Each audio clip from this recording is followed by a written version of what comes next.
Good evening and welcome to the April 15, 2024 meeting of the Borough of Belmar Planning Board. Please join the board in the Pledge of Allegiance.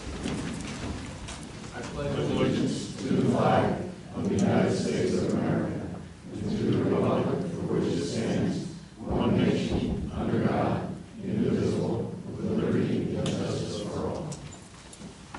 Thank you. April, roll call, please. Mr. Meyer? Present. Mr. McCollum? Present. Mr. de Blasio? Here. Mr. McDermott? Here. Mr. Lindsey? Here. Mr. Guerrero? Here. Mr. Forte? Here. Council Levis? Here. Mayor Buckfoto? Here. Mr. Lopez? Here. Ms. Sharkis? Here. Good evening.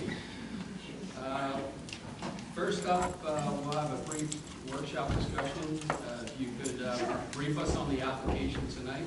One point I We will have an make. application, we have two capital review projects. Let me take the latter first. We have two projects we're going to take a look. Whenever there is an expenditure of public monies, a particular project, those come before the planning board for a capital review. In this instance, we're going to take a look at the memorial and monument that the Belmar EMS would like to place over in the plaza, as well as another project, again, over in the plaza, that's going to be produced by the Arts Council, Belmar Arts Council. So we'll take a look at those a little bit later. The first and only application you have this evening. This is the applicant is Eastport of Belmar LLC.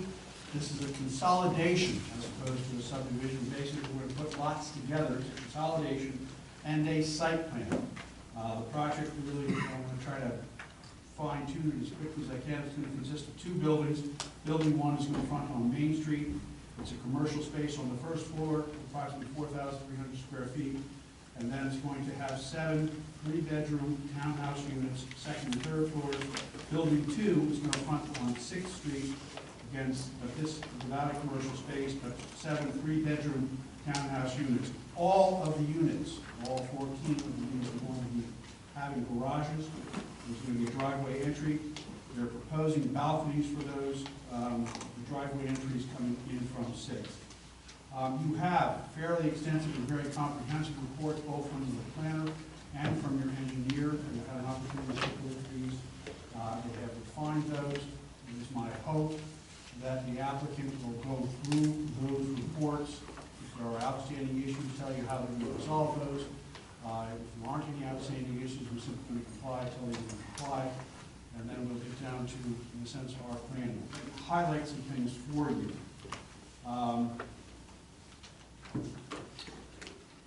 There are going to be issues with regard to parking. There will be issues with regard to ADA spaces. From your planning perspective, realize, and again, I'm going to state this in the positive, but that doesn't mean you have to vote for it. You can vote against it. I'm just telling you the things that I'm hoping the applicant is going to highlight in the presentation. Realize because you have a corner lot, Main Street and 6th, so the driveway entry is going to come in through 6th. You kind of have two front facades, if you will, two things that are facing the front street. You're going to do them. They're basically going to be on a row of houses, driveway, and another row of houses, townhouses behind that. So the rear is going to be looking at the back of the front. TRC is taking a look at it. We want to ask about grass areas, plantings. When I ask them about what they're doing with regard to affordable housing, there's a bus stop, and we want to have some discussions as to where that's being relocated, if it is. I understand that there's been discussion with regard to air conditioning units. They're now going to be on the roof. We want to have some discussions as to where they're going to be on the roof. Are they going to be able to be visible from the street, or do you want them set back? I don't know if we have a plan as to where they're specifically located. There's also going to be some parking spaces on 6th, approximately 11, 4 on Main. You're going to want to talk about loading areas for the commercial. You're going to want to talk about trash and recycling. Buffering. Realize you're going to be back up against another residential area. What are they doing? As to the buffering, I'm going to suggest to you, you're going to want to hear adequacy of buffering, effectiveness of buffering, what are they proposing, how are they going to accomplish that? They're going to be building these with balconies. There was a recommendation from the TDRC that balconies not be built on the rear of the second structure. I'm assuming, and I imagine somebody on TDRC may be able to give the rationale, but I'm assuming that so that people weren't looking at the balconies, looking down into the properties, the residential properties, or the properties to the rear. This is going to be a structure that's going to be higher in elevation. Site triangle issues and site issues as you come out. You realize people are going to be having ingress and egress from 6th. What's the site plan going to be like? Do you have any thoughts about when you exit? Do you want it to go back into the residential areas? Are you concerned about it coming only out onto Main Street? What's that like? Remember, we spent a considerable period of time on the property immediately to the north as to how things queued up with regard to when the bridge was up. Having said that, I realize that sounds a little silly right now because they're just perpetuating it. But eventually that's not going to be the same condition. How are they going to queue? How is that going to work at that particular site? What kind of services? Are they going to be separate services? Are they going to be underground? Is each unit going to have its separate service? Supposedly there was a detail about a stone wall at the entrance. I don't know if we have that detail. If we don't, we want to ask the applicant for that, at least to describe what is proposed. As I said, AC units on the roof. Where are they? Where are they going to be located? What else is on the rooftop? It looks like from the roof lines, it doesn't look like anybody can access the upper level, but you want to make sure that that's not going to happen. I know in the past we've had some flat roof with people who've been up there. As I said, there are a number of planning issues. You know this location much better than I do. It was also mentioned, I believe, last time, someone from the audience had a question about storage tanks. You may want to ask, are there any concerns or the proposals with regard to those things?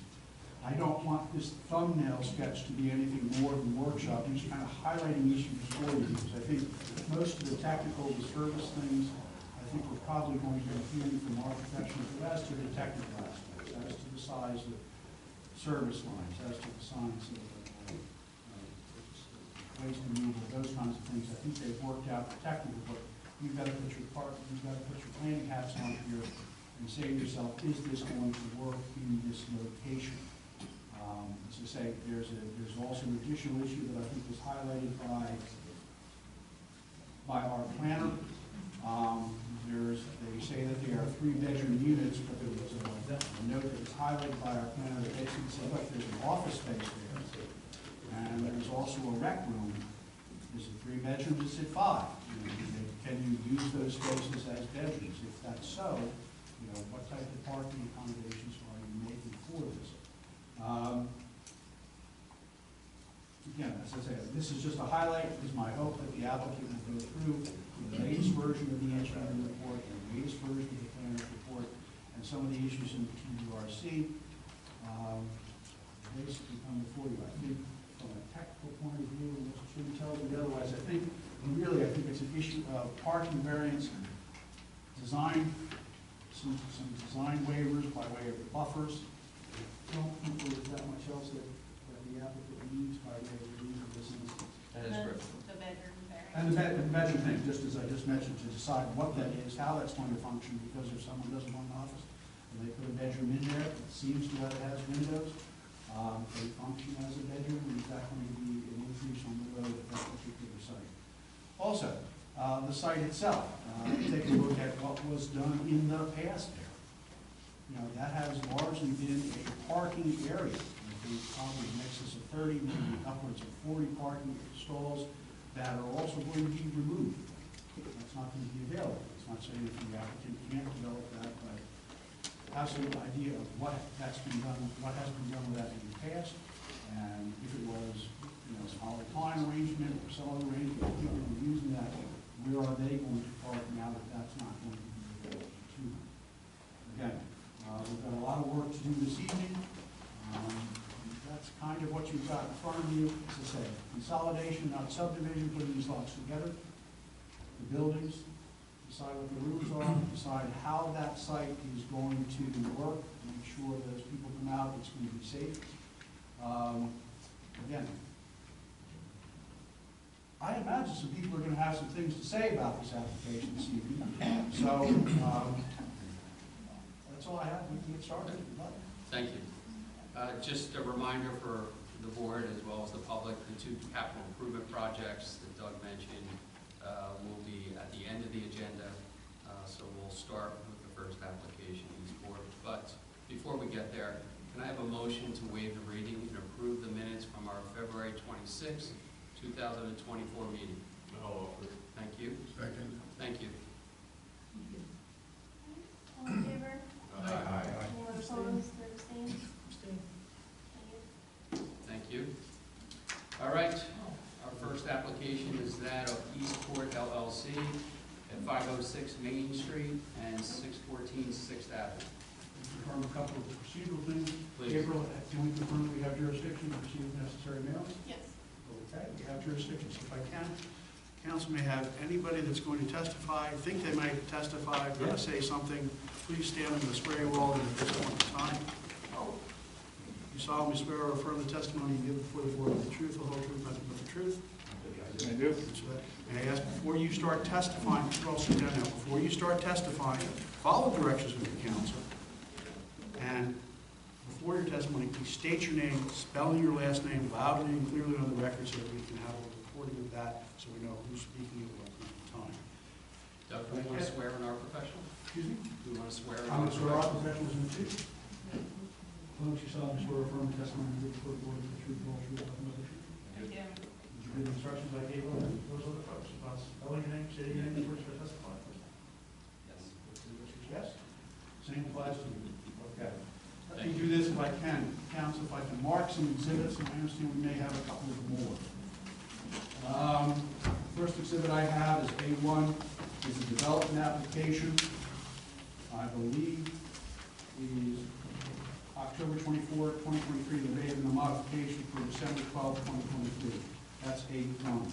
A2 is the needs and bounds description of the proposed Eastport Corner condominium lot 10.01, block 55, prepared by Terry, TLS, Belmar Surveying Engineering, dated December 12, 2023. A3, preliminary and final major site plan for Eastport Corner, 506 Main Street, block 55, lots 9, 10, 12, 13.0. This was revised to April 1st, 2024.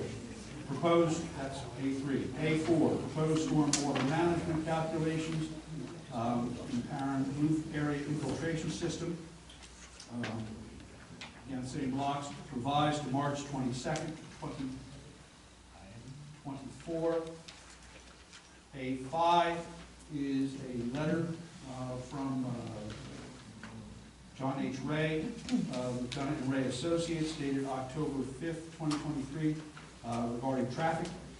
A6 is an environmental impact statement dated December 12, 2023, prepared by Kafka Environmental Consulting, LLC.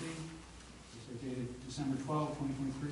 A7 is an amended and restated redevelopment agreement by and between the Borough of Belmar and Eastport Belmar LLC, dated September 26, 2023, unrevised, consisting of 42 pages. In addition, we have condominium map consisting of one sheet prepared by Perry, TLS, of Belmar Survey and Engineering, dated December 12, 2023. Then we also have A9, architectural plans consisting of 5 sheets prepared by Brian Brzezinskis, if I pronounced that right, of Grasso Design Group, revised to March 26, 2024. I understand you have some additional exhibits, Council? Yes, We're up to A10 for the next one. Could you identify that? yes.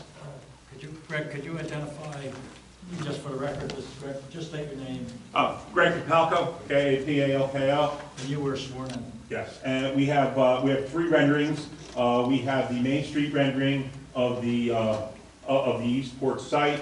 Let's mark that as A10 if you could. Brian, could you mark that? A10. That's the Main Street elevation. We have a 6th Avenue. We have 6th Avenue rendering of the project.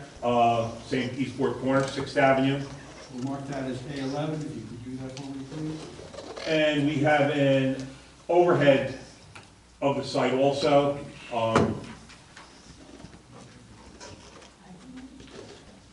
We'll mark that at A12. And Brian, could you just identify what you're going to add? Just state your name and for the record, and you're the architect of record? Yeah, Brian Brzezinskis, Berinskis. You've been sworn in correctly? That is correct. This is just a colored elevation regarding the setbacks and the stepbacks on Main Street. We'll mark, if you could mark that for me, color elevation. Setbacks. What number are you giving that? 13? Yes, that's A13. Anything else? That's it. The others? Okay, we also have, Let me just finish one second. Brian, the other markings are part of the packet that you Yes. submitted? all right, those are just, then we also have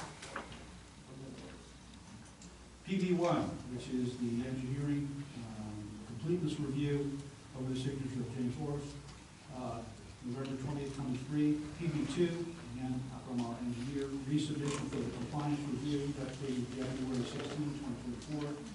PV3, consulting engineer report, February 14, 24, that's over the signature of Christine Bell. PV4 is the TDRC report of February 16, 2024. PV5, again, is our engineering report, technical review. This is dated February 20th, 2024. PV6 is an updated technical review dated April 11th, 2024, again from our engineer. PV7 is our planner's report updated, I guess, a report of April 4, 2024, with Ms. Bell's signature. PV8 is an additional review, technical review from our engineer dated April 8, 2024. No. I think that is the universe of exhibits that we're going to mark. Obviously, if the applicant has any additional things that they want to mark as we go along, or if anyone from the audience wants the board to consider anything, we'll certainly mark those as we go. Council, I'll get out of your way now. Oh, I did want to have one other thing put on the record. Yes. I know that we have Mr. Kopalko here, but we also have the ownership here is for Lot 9 is GSK LLC. May I ask who the principals are of that? Principals of that are myself and my wife Cynthia.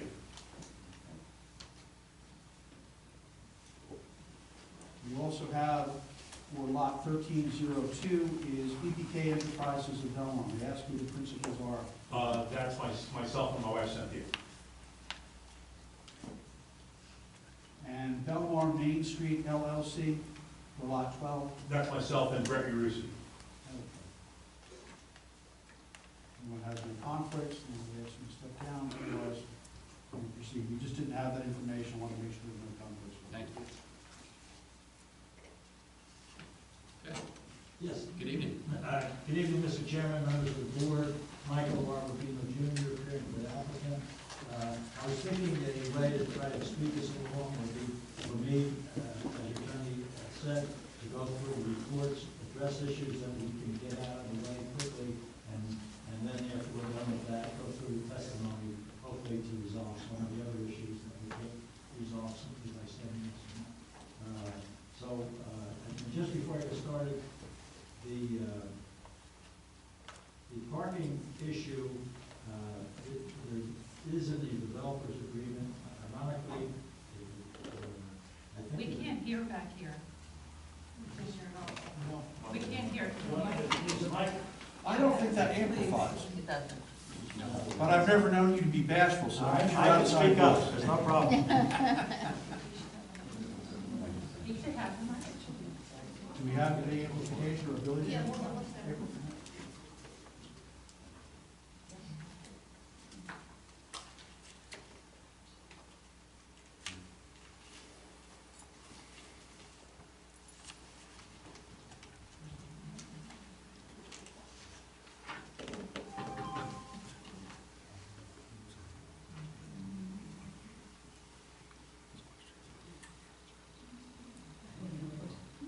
Thank you. Does that help? This way I don't have to scream and lose my voice after 10 minutes. Just a couple things before we get into the application. With regard to the parking in the developer's agreement, there is, and I spoke to Ms. Bell a little earlier, there is an agreement that I think it's 17 spots be allowed off-street parking for the commercial. The plans ended up, because of the loading zone and there's a bus stop there, that we provide 15 off-street parking. So we will go through that as to whether that's a variance or not, but it was recognized during the negotiations with the town that there would be off-street parking. Did you still hear me? Yes. Did that address the issue of the 3-bedroom versus 5? No, I'm going to go into that Okay. next, Thank you. okay? Thank you. One of the other issues that the variance is required, I guess it's a technical variance. When my client was negotiating with the town as to what to build on the site, and Mr. Kapalko will testify to this too, there was a question whether we would agree to build, I think it was approximately 25 residential units, or cut the density down to what we proposed, which is 14. The mayor and the people on the committee and my client thought it would be nice to have less density but bigger units. As a result of having bigger units, you have some extra space there. You have office space and a den and so forth. And as a result of that, that turns out to violate your ordinance because of what was stated in Mrs. Bell's report. But we will go through that. The intent from the start was to have less units, bigger units, less density. So that's just up front. That's why that has popped up at this point. I don't think anybody considered that variances would be needed at that time, or it probably would have been built into the developer's agreement. So that's the background. So Correct. are you seeking a variance for them? based Yes, on- technically, I guess we need a variance. We'll ask for a variance, but I just want to let you know the No, background. I appreciate the background. Thank you. Which of the engineers' reports, the planner or the engineer, are you going through? Well, why don't we start off with Christine's report? That's shorter. I'll run through that real quick. And just, she makes a nice summary of the application. I'll read on page 2 her first couple comments. The first page is a summation of all the reports that were submitted.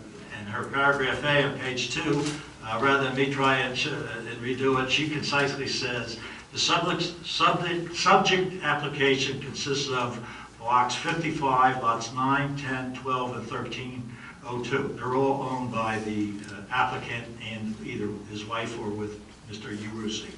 A 30,000 square foot property located on the east side of Main Street and north side of 6th Avenue in the Seaport Village redevelopment zone. Lot 9 fronts on Main Street and is currently developed with a restaurant building occupied by Robin's Nest, previously Cropfus Diner. I'm sure everybody well remembers that diner. As well as a 2-story commercial apartment building. Lot 10 consists of an asphalt parking lot at the main corner of 6th and of Main Street and 6th. Just as a side note, there was your attorney did comment on that parking is going away. Yes, it's going away, but that's always been private parking. It's never been public parking. It was parking for the restaurant and for other things, but it's not been public parking. Lot 12 is located along 6th Avenue and consists of a building occupied by Jersey Shore Auto Dealing.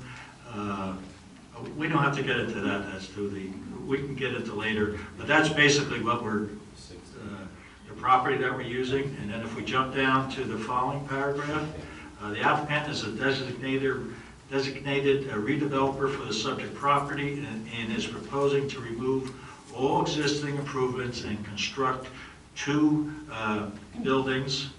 Building 1 will front on Main Street and consist of 4,300 square feet of commercial space on the first floor.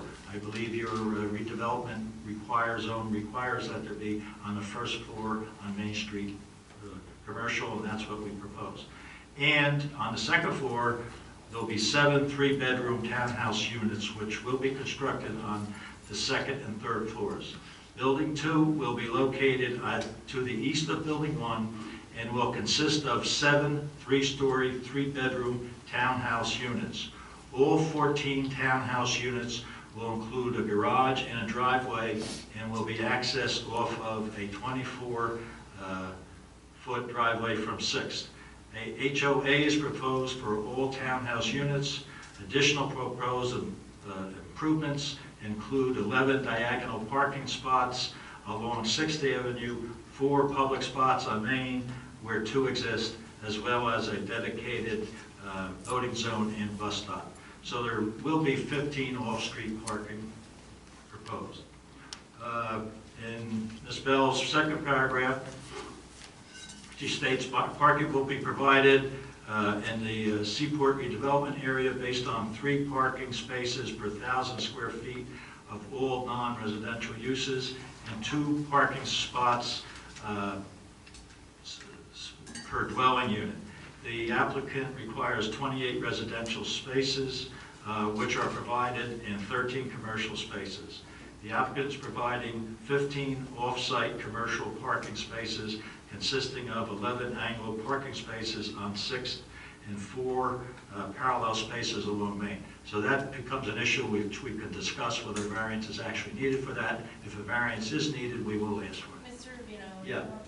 So Christine Bell, B-E-L-L, the borough planner, and the Seaport redevelopment plan allows that parking be provided by providing the spaces on site, providing the required spaces on other properties owned or under the control of the developer, or publicly owned property under the control of the borough with prior agreement made through the redevelopers agreement, for use of public spaces located within a zone which permits the use either contiguous or within 500 feet of walking distance of the primary pedestrian residence to the site being developed, creating new on-street parking spaces or a combination of the alternatives.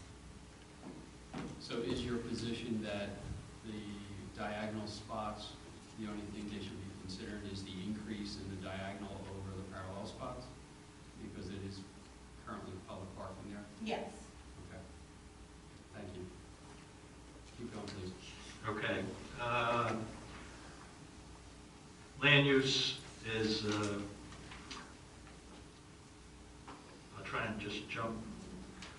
We will go through the buffering requirements and the reasonable screening during our testimony. I would like to note that the board approves a plan. We will also agree post-development to meet your planner or somebody else that's designated from the town out there to provide additional buffering. As you know, what seems on a piece of paper is not always what you get as an end, or not what you envision as an end result. So in addition to what we testified tonight and trying to keep the board and the citizens happy, neighbors happy about what's proposed there, we will also agree as a condition of approval post-development that there will be a meeting with your town planner or whoever you designate just to fill in maybe some blank spots and so forth. So we'll determine whether or not that will be Christine as our planner or the engineer, and perhaps the landscape architect or something, so we can decide that later. Yes. We appreciate the condition. I don't know whether it's within Christine's area of expertise, so. Yeah, I think that would be the engineer. Yeah. Pass that along to him. Okay. All right. She goes on, the proposed development abuts this R75 zone district to the rear. As such, buffering is required. The applicant is providing a 6-foot high stockade fence. We will testify as said as far as the buffering requirements. Again, the next paragraph is regarding the buffering requirements, which we will address. And lastly, is her comment, page 3, which addresses the ordinance in question, which says all rooms exclusive of living rooms, dining rooms, kitchens, and bathrooms which contain 70 square feet or more floor area shall be considered bedrooms. So that's something that was missed during the redevelopment, and we will have testimony to that during the redevelopment meetings. Jumping down to D, will agree to both 1 and 2 of her paragraph D. With regard to paragraph E, we'll go over the variances as far as we might be talking about as the variances for parking, if necessary, and also the rooms, the size of the rooms, and whether they're considered bedrooms. Paragraph 2, the redevelopers agreement does specify that a certain amount of money has to be donated to the town's affordable housing program. We're obligated to do that as a matter of the redevelopers agreement. There's no... So you won't be providing affordable units, you'll be Making a- basically funding in lieu of. Correct. Does council have a copy of the document? Is that in fact, can we get a copy? Sure. Not this minute, but just so. Yep. I don't have a signed copy. Maybe April tomorrow can provide us with a signed copy. Okay, fine. Thank you, council. Okay. Paragraph 3, we'll agree to install a masonry block. And paragraphs 4 and 5 she deleted from her previous report. So unless there's any questions about her report, I'll go on to the Remington report. Just if we could, Yeah. has anybody agreed as to what the total number would be, count the rec room and the other bedroom, as to what the total variance would be? So it doesn't create a parking variance because the redevelopment agreement, the redevelopment plan only requires 2 parking spaces per residential unit. Okay. So it doesn't create a parking variance, but the More of a density issue. the borough's zoning ordinance only permits 3 bedrooms in a multifamily unit. Is that a design waiver, or is that a? It's a variance. It's a variance, okay. All right, thank you. And your architect will provide more information about this. Right. When he testifies, we'll go over that. Please, thank you. And Mr. Kapalka will just supply some more background out of my When we representation. get there, thank you. Yes. Ms. Bell, is there anything you'd like to touch on or highlight since we've reviewed your letter in detail? Not at this time. I think, as you know, the applicant's professional speak, maybe I might have additional comments. Okay, thank you very much. All right, jumping to Mr. Orris's report. And just for the record, that's the report of April 8, 2024. And I should, for the record, say Ms. Bell's letter that I just went over is April 4th, 2024. That's the letter I went over. On the April 8th letter, 2024, Mr. Orris. Can you be clear about which exhibits, Doug, we're referencing? PB7 is the planner's report, and PB8 is the revised engineering. Okay, thank you. Continue, please. Yes. And I will note that the PB8 has attached to it the TDRC report, which is also marked as PB4. So it's an all-inclusive exhibit. Yes. So we're looking at PB8, the April 8, 2024. Page 1 recites all the paperwork that's been submitted. Paragraph 1, I think we've gone over as part of Ms. Bell's report. Paragraph 2 on page 3 is another, does go into specifying what's there, just for the record again. We propose 3,960 square feet of retail space in building 1 and 3,540 square feet of residential space on the first floor, 6,797 square feet on the residential space on the second floor, and 6,199 square feet on the third floor.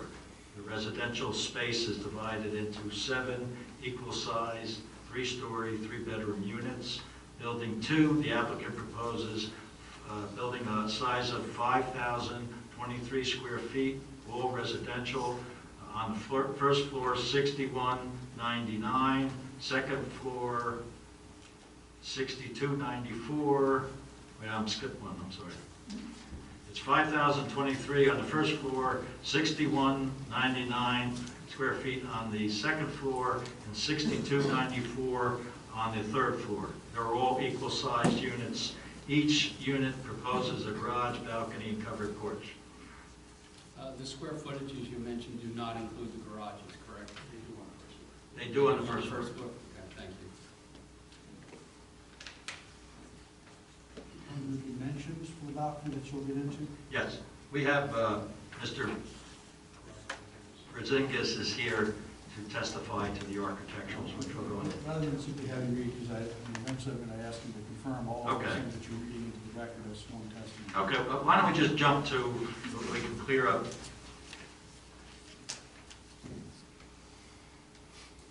If we go to paragraph, page 5, if we just run down, if you want, we can do it. Page, site layout, will provide testimony as to the parking. Architectural, we will relabel that. Proposed, as far as the underground electric lines, we will provide utility lines as they're shown on paragraph, or on page, or sheet 5 of the plan. We will. Paragraph 3, the applicant will comply with paragraph. Correct. Correct. This underground utility. Yeah, the only question is that it goes is, we will make application to Jersey Central Power and Light. They have to agree to it, but we will make application to them for underground utility. Well, not as to the lines to the building. No, once you get to the site, Yeah. they'll be underground. Yeah, I don't think they'll take the poles underground. Yeah, but from the poles into Yeah, the. the feeders into the site. Correct. Well, it needs to be designed. Yeah. When we do, but. No, he said, you.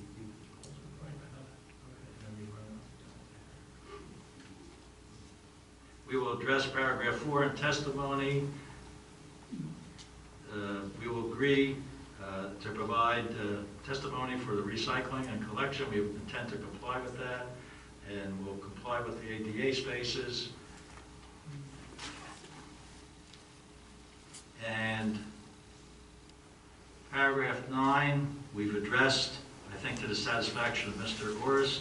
Paragraph 10, we've addressed, and we agreed to that. Latin 7 and 8? 7 and 8 will address during testimony. Okay, thank you.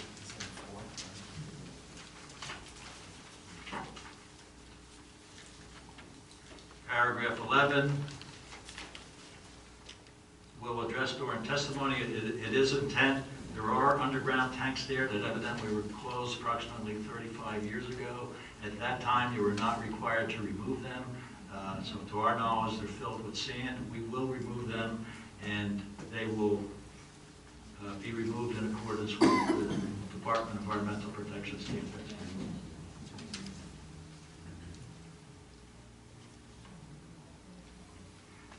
We will agree in compliance with, in partners with the township, or with the borough, to repave 6th Avenue.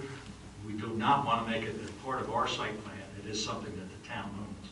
So we don't want to take ownership for that, but we will agree to do it for the borough.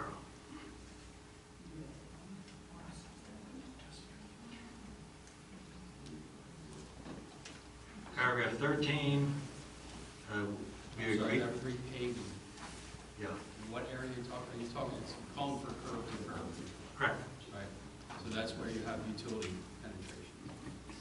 Yes, we will agree with the borough to repave that area, but we don't want, that's not part of our application as far as what we're developing. We're agreeing to do that on behalf of the borough. as we're So taking once up- again, what area are you agreeing to do? I'll have the engineer specify that, but I just want to let you know we will. Okay, thank you. Okay?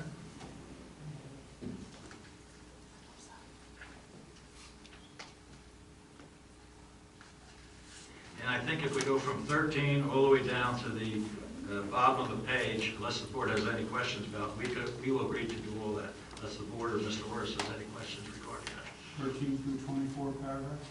Correct.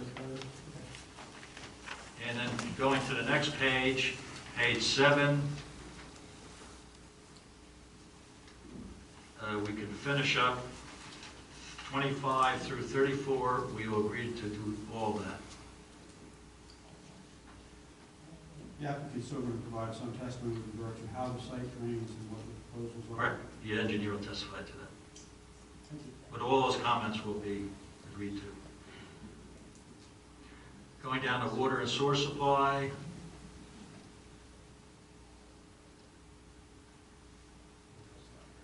Well, testify, well, 35, we agreed to. We will have the testimony on paragraph 36. And I should note, there will be testimony that each commercial unit will have separate water and sewer. And then, Testimony about the size of those. Correct. It's not indicated. that's fine. And then, I lost my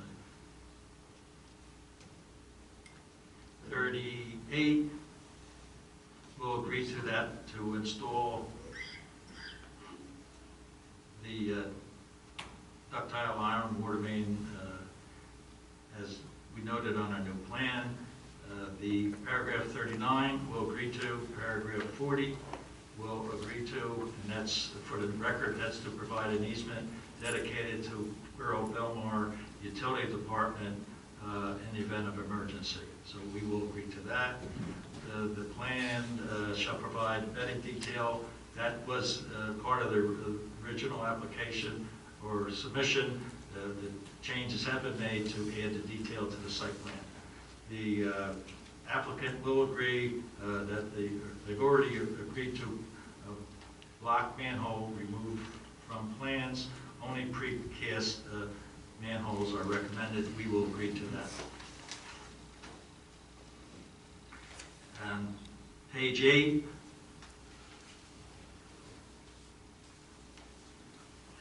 We will agree to 43, which your engineer noted that were revised on the resubmission. 44, which is, again, that was revised to show compliance on the revised plans. And 45, we've already done, so I think your engineer has indicated that was done correctly. Building design, we will get into testimony from the architect about the building design, and we will also provide revised plans. The 48, there'll be testimony that we comply with paragraph 48, that the TRDC suggested no balconies on the rear facade of the 6th Avenue building. And we will, I think we've already provided plans of that, so we will agree to that. Next, 49 through 51, we will agree to do each one of those if they haven't already been done.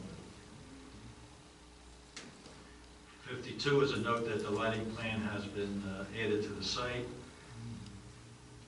53 will provide testimony as far as what we believe will be impact on the neighbors. And then his paragraph 5, we will agree as a condition of approval to obtain all the it doesn't matter. Any and all outside approvals that are needed, we will provide to the borough.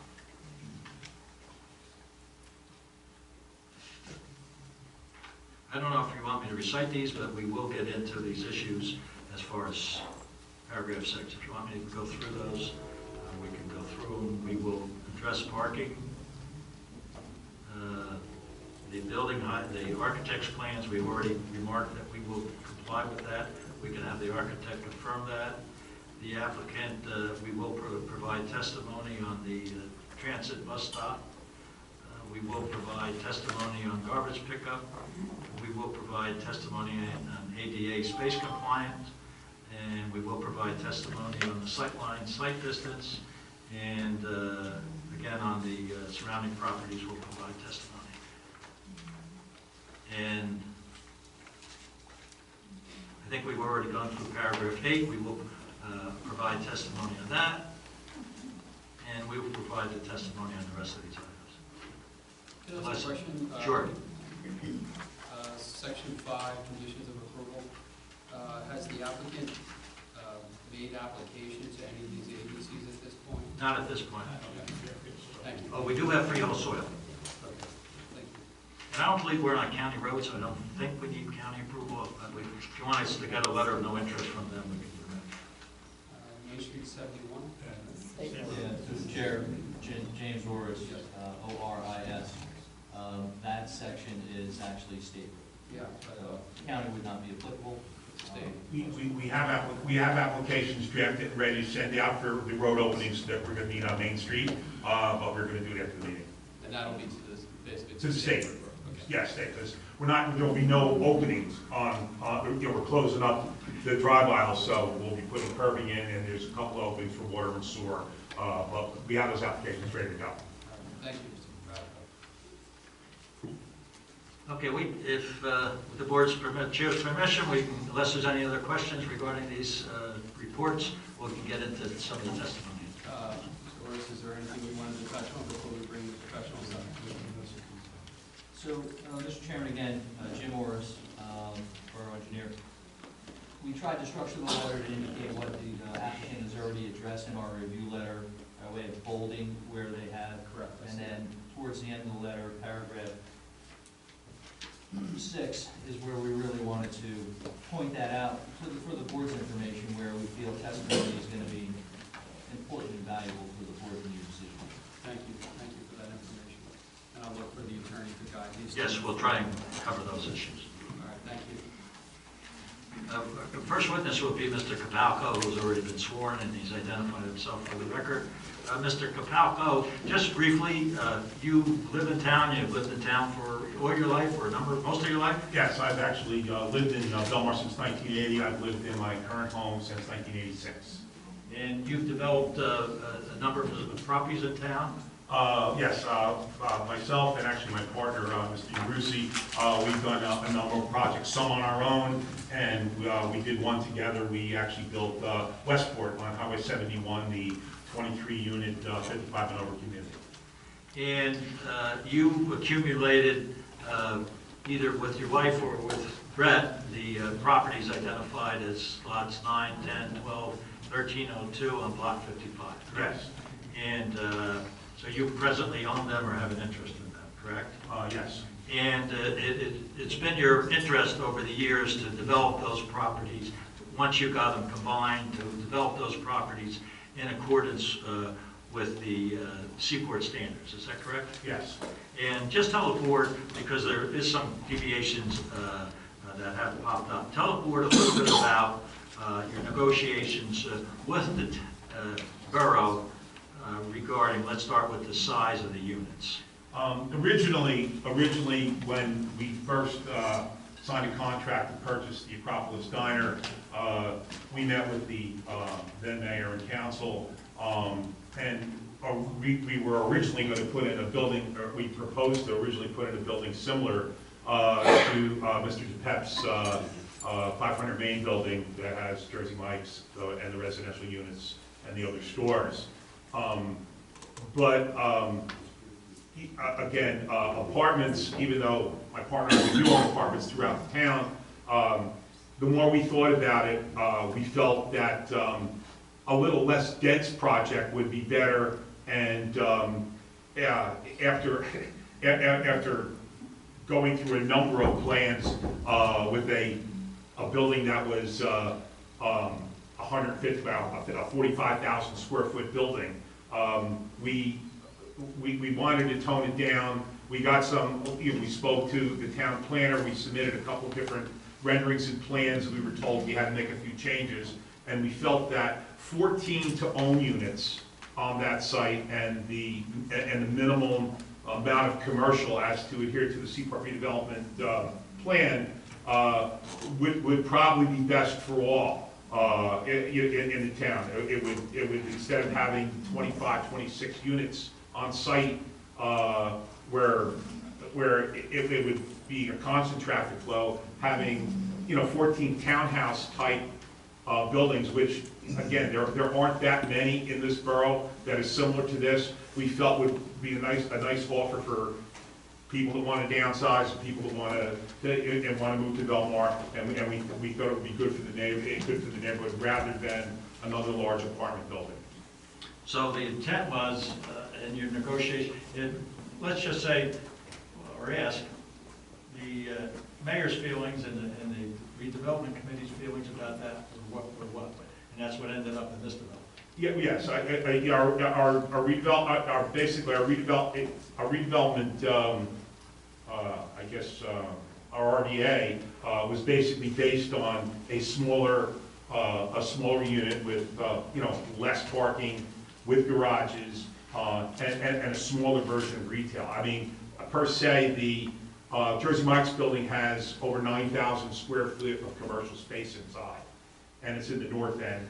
And we felt that was just way too much to put in. And we felt the 4,500 square feet that we have put in would be right for the area and get us the right type potential tenants that wouldn't overburden, the parking in the streets and whatnot. So that's how you ended up with the proposed amount of units and the size of the units? Is that correct?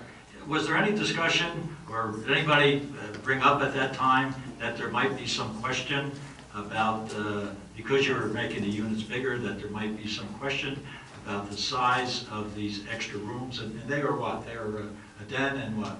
An office/den and almost like a family room. Again, the building that's on Main Street is 145 feet north to south and 65 foot deep.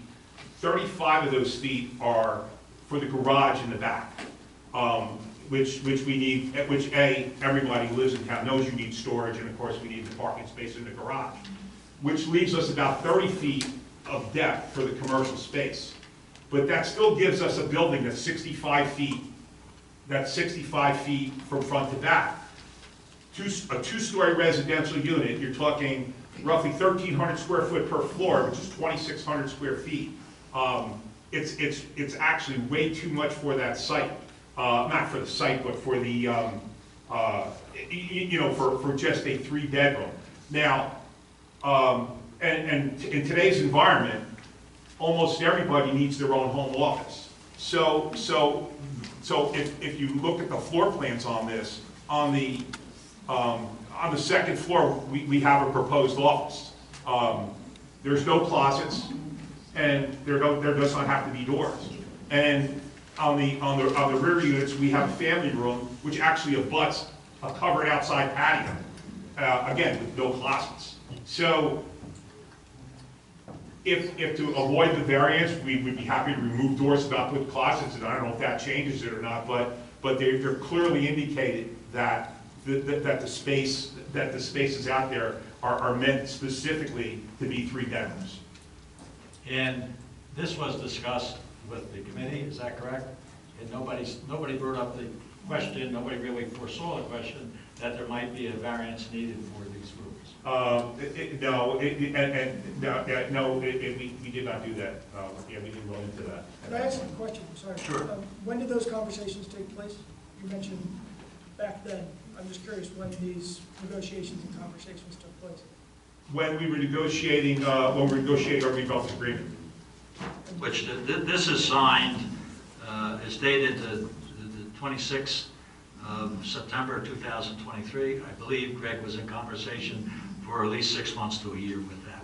Is that correct? Going back to the previous. The redevelopment agreement that we have was renegotiated with the former mayor and council. However, the new redevelopment agreement is fairly close to a mirror image with 1 or 2 minor changes. But as far as the redevelopment agreement, they're almost the same. I'd like to clarify one point if I could.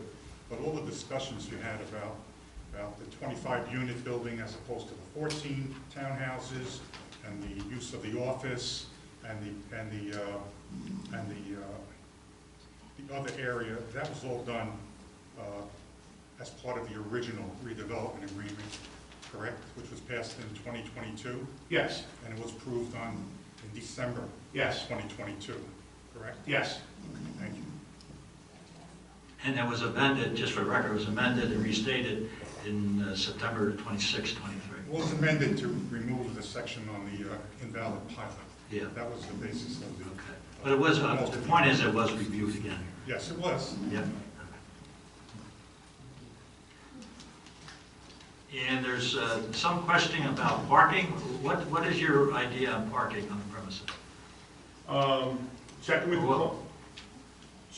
with the planner, for 3-bedroom units, we require 2 parking spaces per unit, 14 units equals to 28 spaces, 1 in the driveway and 1 in the garage. When we negotiate the redevelopers agreement, since we were downsizing our potential retail to begin with, we needed 3 spaces per 1,000 square feet, which we would need like 12 and a half spaces. By putting diagonal parking on 6th Avenue and adding spaces to Main Street, we actually have a surplus of 2 for Seaport redevelopment regs as far as the parking is concerned for the retail. There's some questions about what the type of businesses, if the board does approve this matter, what type of businesses will go in on the commercial space. And there's a comment that they all must comply with the standards of this zone. Is that correct? Absolutely. And tell us just generally, you don't have any agreements right now with regards to any proposed tenants. We have no agreements right now with any possible or potential tenant. However, my partner and I, we each own a couple of different either combo properties, combination residential or commercial, that face certain parking needs. We're going to do our best in this to find the right tenant mix that will mix with the potential people that are going to be purchasing these state-of-the-art condos that we plan on building. And just briefly, you had the rendering made. Do you want to just briefly describe, and Brian will go into detail, but just briefly describe what you intend to do.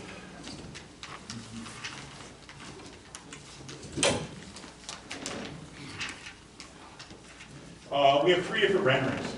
We have an aerial rendering. Why don't you just comment on when you're saying there's a... Oh yeah, this one would be 812. On 812, we have an aerial rendering, which basically shows the whole site from the air, shows the combination building up front and the pure residential building in the back. Before you go to the next one, if you finish that one, why don't you just hold it up so the audience can see what you're talking about?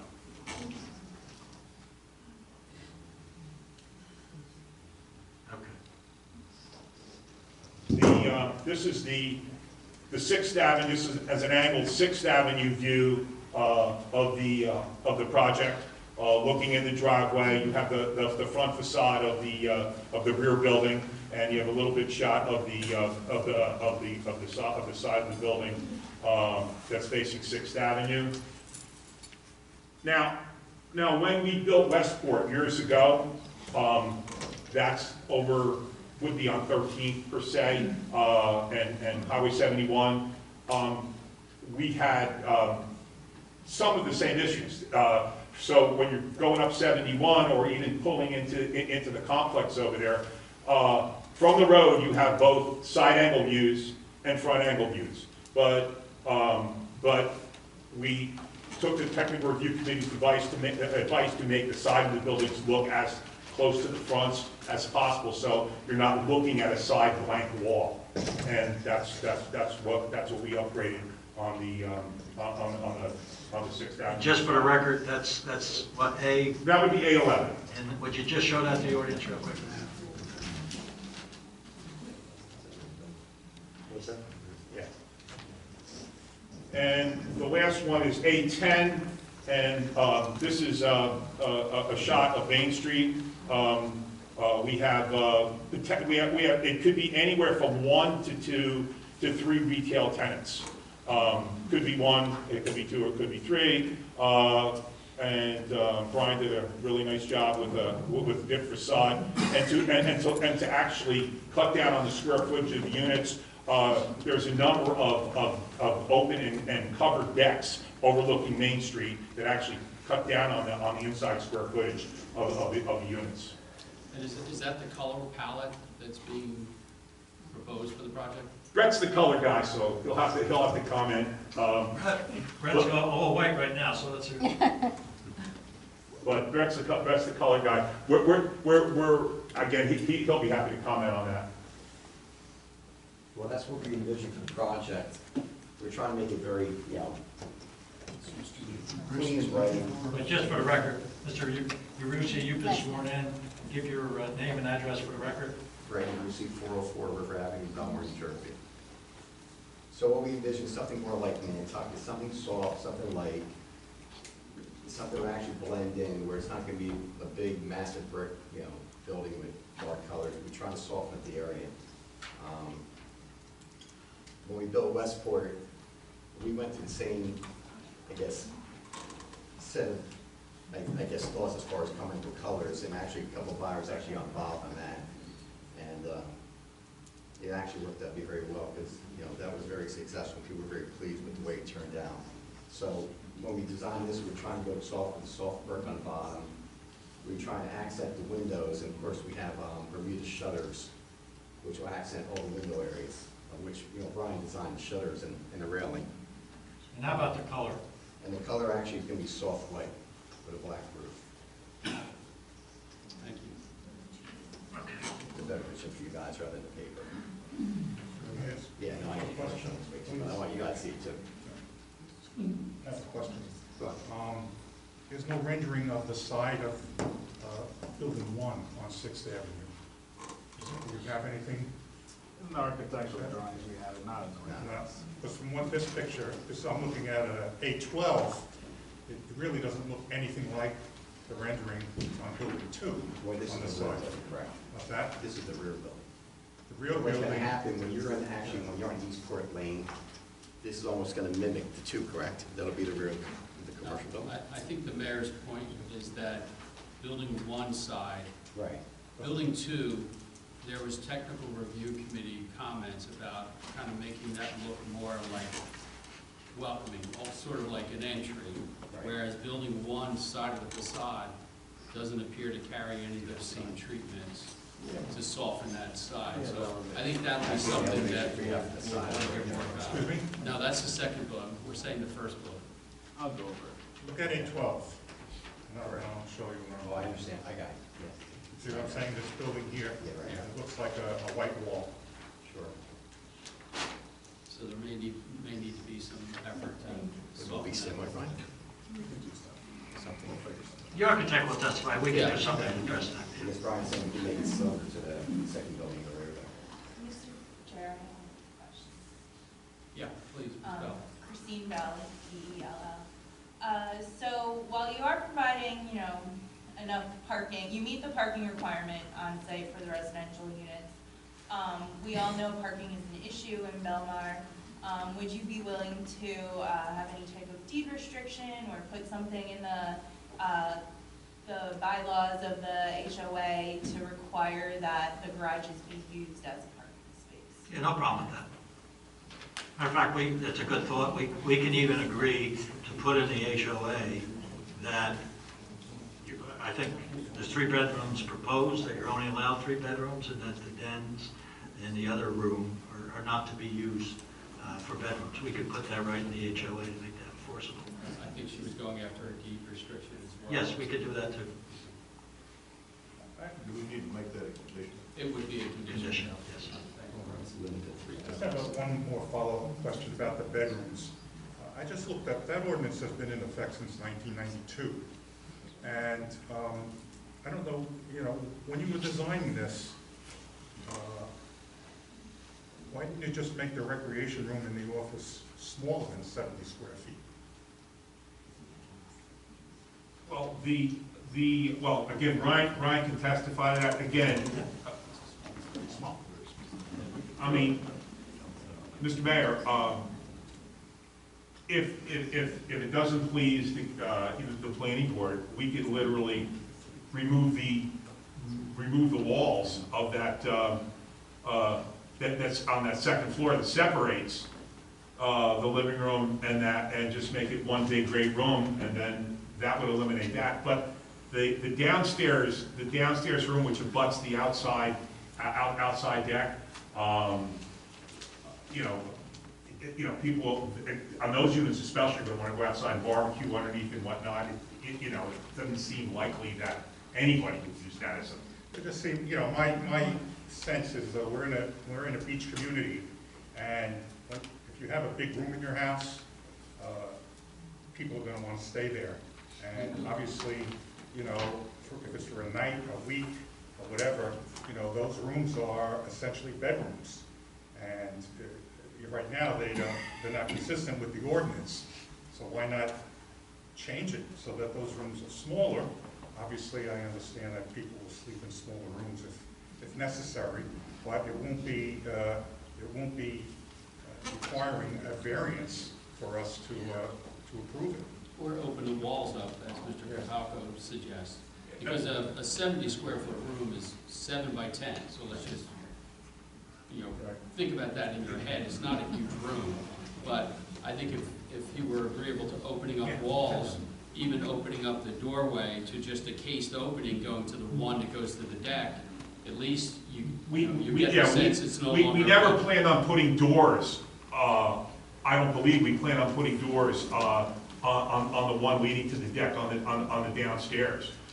Again, you almost need a wall there because you're separating literally the garage, from that unit. But for us to either make the office either smaller or remove that wall, that wouldn't be an issue. But I believe the downstairs one and the access they need to the outside patio and whatnot, if there's no doors and no closets, do we really want it?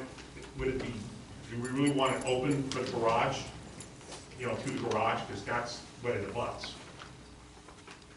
I think that needs to be a firewall either way.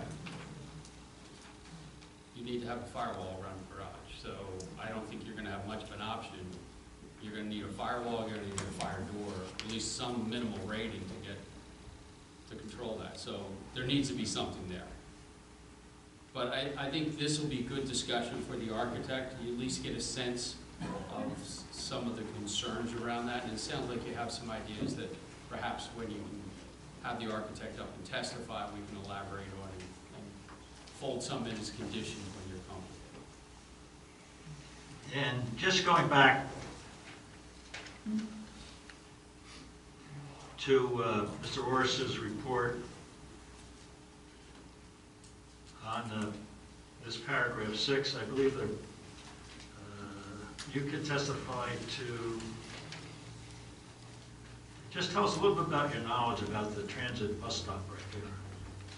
Well, we can let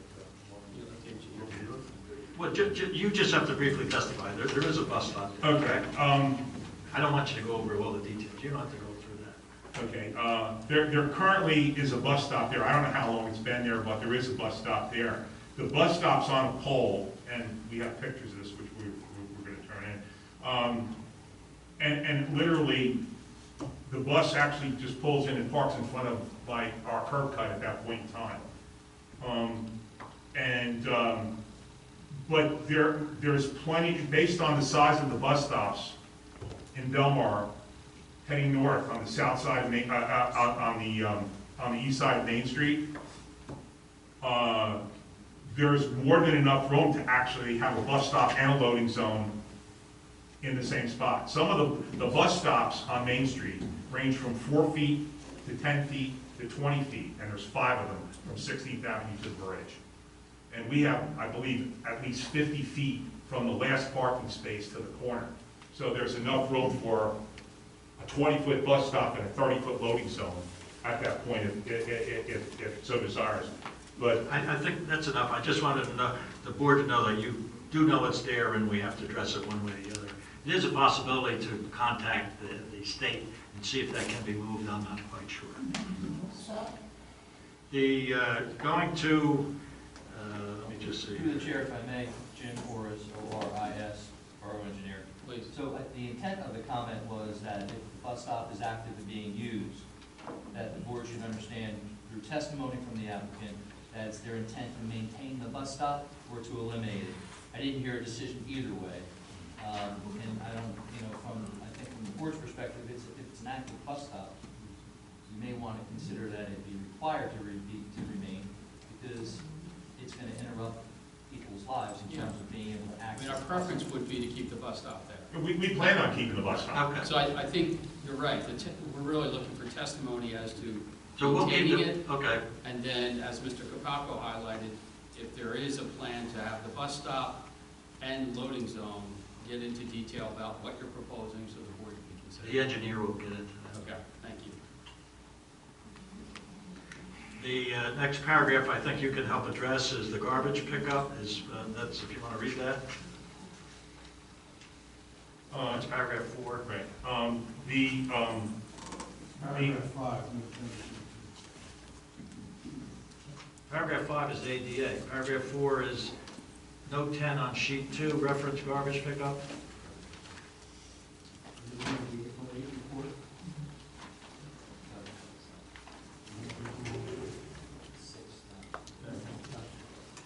Okay. Okay, yeah.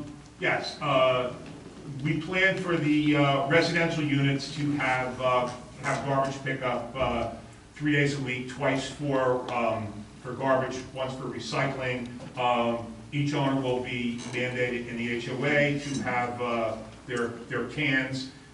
Their cans would basically be, in or by the garage, and they would bring them out the curb as we'd have town pick up on that.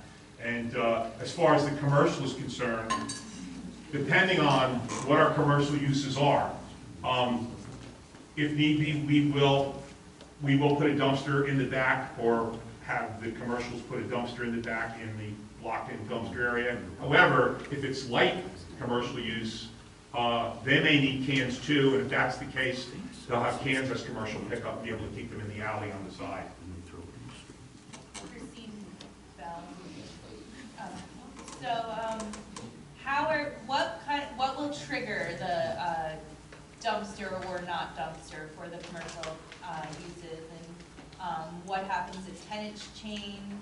How will that work? What will trigger it? It would basically be the use of the tenant. If we need dumpsters, the dumpster area will basically be built and put in. We will put the pad in.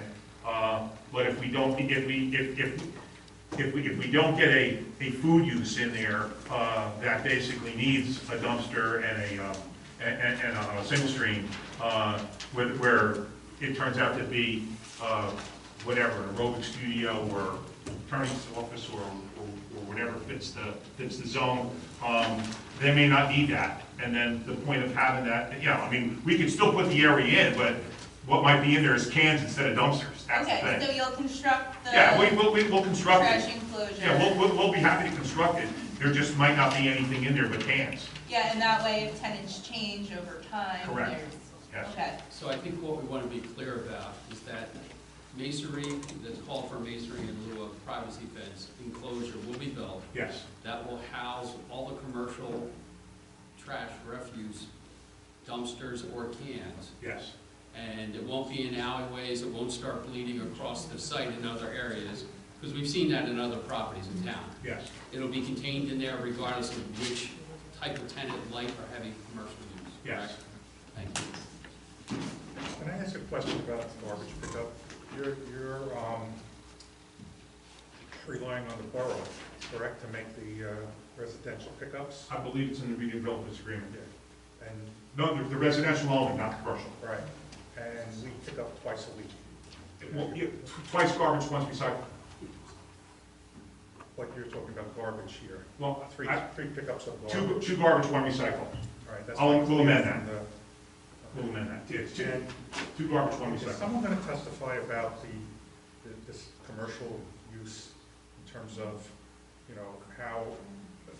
how people are going to get their garbage out of the commercial use depending upon what it is, and, where, how, are they going to walk around to Sixth Avenue, are they gonna go down that alleyway on the side? And I can't tell what the width of that 5 feet. alleyway. Is somebody gonna testify to this? It's 5 feet. All the commercial use? We don't know at this point what the commercial use is gonna be, Mr. Mayor. But generally, what would be the intent for the tenants, what the mayor's asking? Let's assume how many, maximum 3 or 4 tenants did you say? It'll be it'll be 1 to 3 tenants max. Okay, so let's say there's 3 tenants max. I think what the mayor's asking is, let's make it 3 tenants, and how do they get their garbage from the back of their unit to the dumpster area? They would, Is that what you're asking, Matt? Yeah. they would have to take their garbage up the alleyway into the I mean, dumpster. essentially, everything going in and out of the commercial unit is through the front door. Yes, Correct? yes. There's no sign. So practically speaking, to answer the mayor's question, can you just jump over to the landmark? You can use any one of those plans, you can use the lighting plan, any one of those plans for the site, you see the first commercial on Main, you see your walkway down either side, or your trash enclosures. Can you just give us an idea of how that's how it works, or is that gonna be the other testimony?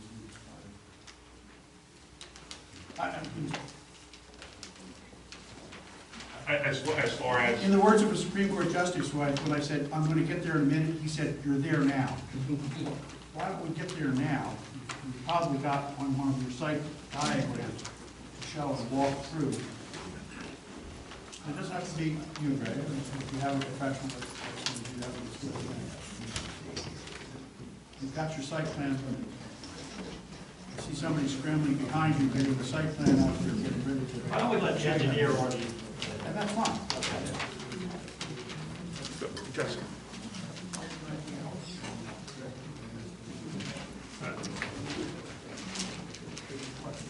So let's start with introductions, let's understand credentials. Let me just say, I have like 2 more questions of Greg. Okay. Okay, I have like 2 more questions of Greg, and then we can get into, if you want to answer. If we could finish Mr. Capapel and get back. Okay, because we're crossing a lot of boundaries. I know. So let's try to move beyond the owner testimony. Yeah, the only other thing, a couple things I'd like to address from Greg, and he would be the proper person to testify to this. Paragraph 8 says demolition of all buildings shall be completed in accordance with all local, county, and state regulations. You intend on doing that, correct? Yes. And then they're asking you to provide testimony with regard to the presence of an underground storage tanks. As we spoke in the office, to your knowledge, there's abandoned, I should say abandoned, but there's storage tanks on the premises which have been put out of use, which are filled with sand. yes, Ollie Klein, who worked for Evelyn's at the time, basically filled us in, and was corroborated by our people who did our review. There are 2 or 3 tanks that are there that were sand filled. Then they will be removed. So when you say other people, are you saying you had an environmental? Yes, our environmental. Yes, Okay, thank you. yes. And they will be removed in accordance with DEP standards, correct? Any cleanup or anything else required That will will be be- taken care of? Correct, That's DEP standard. correct. Thank you. And the next question is a small question. It says there's a mailbox on the existing condition plans. The applicant should provide testimony on the relocation of said mailbox is active. What do you know about the mailbox? It's not a regular mailbox. It's one of the like grayish brown drop boxes, which no one ever actually goes to. We plan on meeting with the post office, and there's room to relocate it if they want to keep it there, but they may not want it there anymore. I mean, no one ever goes to it. It's not an active box. So as a condition, you'll meet with the post office and they'll direct you as to They'll direct whether they want it. relocation or. We have space to move it. We could relocate it a couple feet away if they want it, or they may want to put a regular mailbox there. We'll be happy to accommodate the space and work it out. Thank you. So through the chair, if the board, Jim Morris, if the board acts favorably, then that would be a condition of approval, so that we would ask that the applicant provide either a letter of approval, or no letter of no interest, or something from the post office that corroborates that they're in agreement. Either that or a letter from me or some other attorney to the post office saying we met And we've done, because sometimes getting something out of U.S. government is not the easiest thing in the world. We've met, and these were our conditions and so forth. So, I think what the engineer is looking for is some level of endorsement from the post office. So I don't have a problem with you back-ending a record right. of a meeting, but we need some level of endorsement that in fact is their understanding. Okay, but all I'm saying is if it could be done by my letter to them, we met with you, and this is our understanding, X, Y, and Z, and we'd copy it down. I mean, is that compliance if it doesn't get done? Well, we will agree to do that. We will agree to meet. We're As agreeing. a condition, they will do that and take whatever action the post office agrees to. Right. But I don't want to hold this up on trying to get a letter back from the post office. I think that's what Greg was saying. Yeah. I think that's all we have for Greg right now. Board has any questions of him? I think we've asked a lot, but we'll hold to the end. Okay. Thank you, guys. Mr. Chairman, can I ask for a 2-minute break? My mouth is getting dry. I just need a glass of water. Absolutely. I'll be right back in. Thank you. Excuse me, Mr. Chairman, will there be an opportunity for the public to comment? Yes. Yes. And how long is the meeting supposed to take place? Will this be postponed and then started again, or? It depends on how late we go. We don't have a set time to end the meeting. Okay, thank you. And you will have an opportunity, and you'll be able to ask the consultants any questions you have. Thank you. All right, so we're going to take a 5-minute break, actually. We'll come back at 8:25. 3 minutes.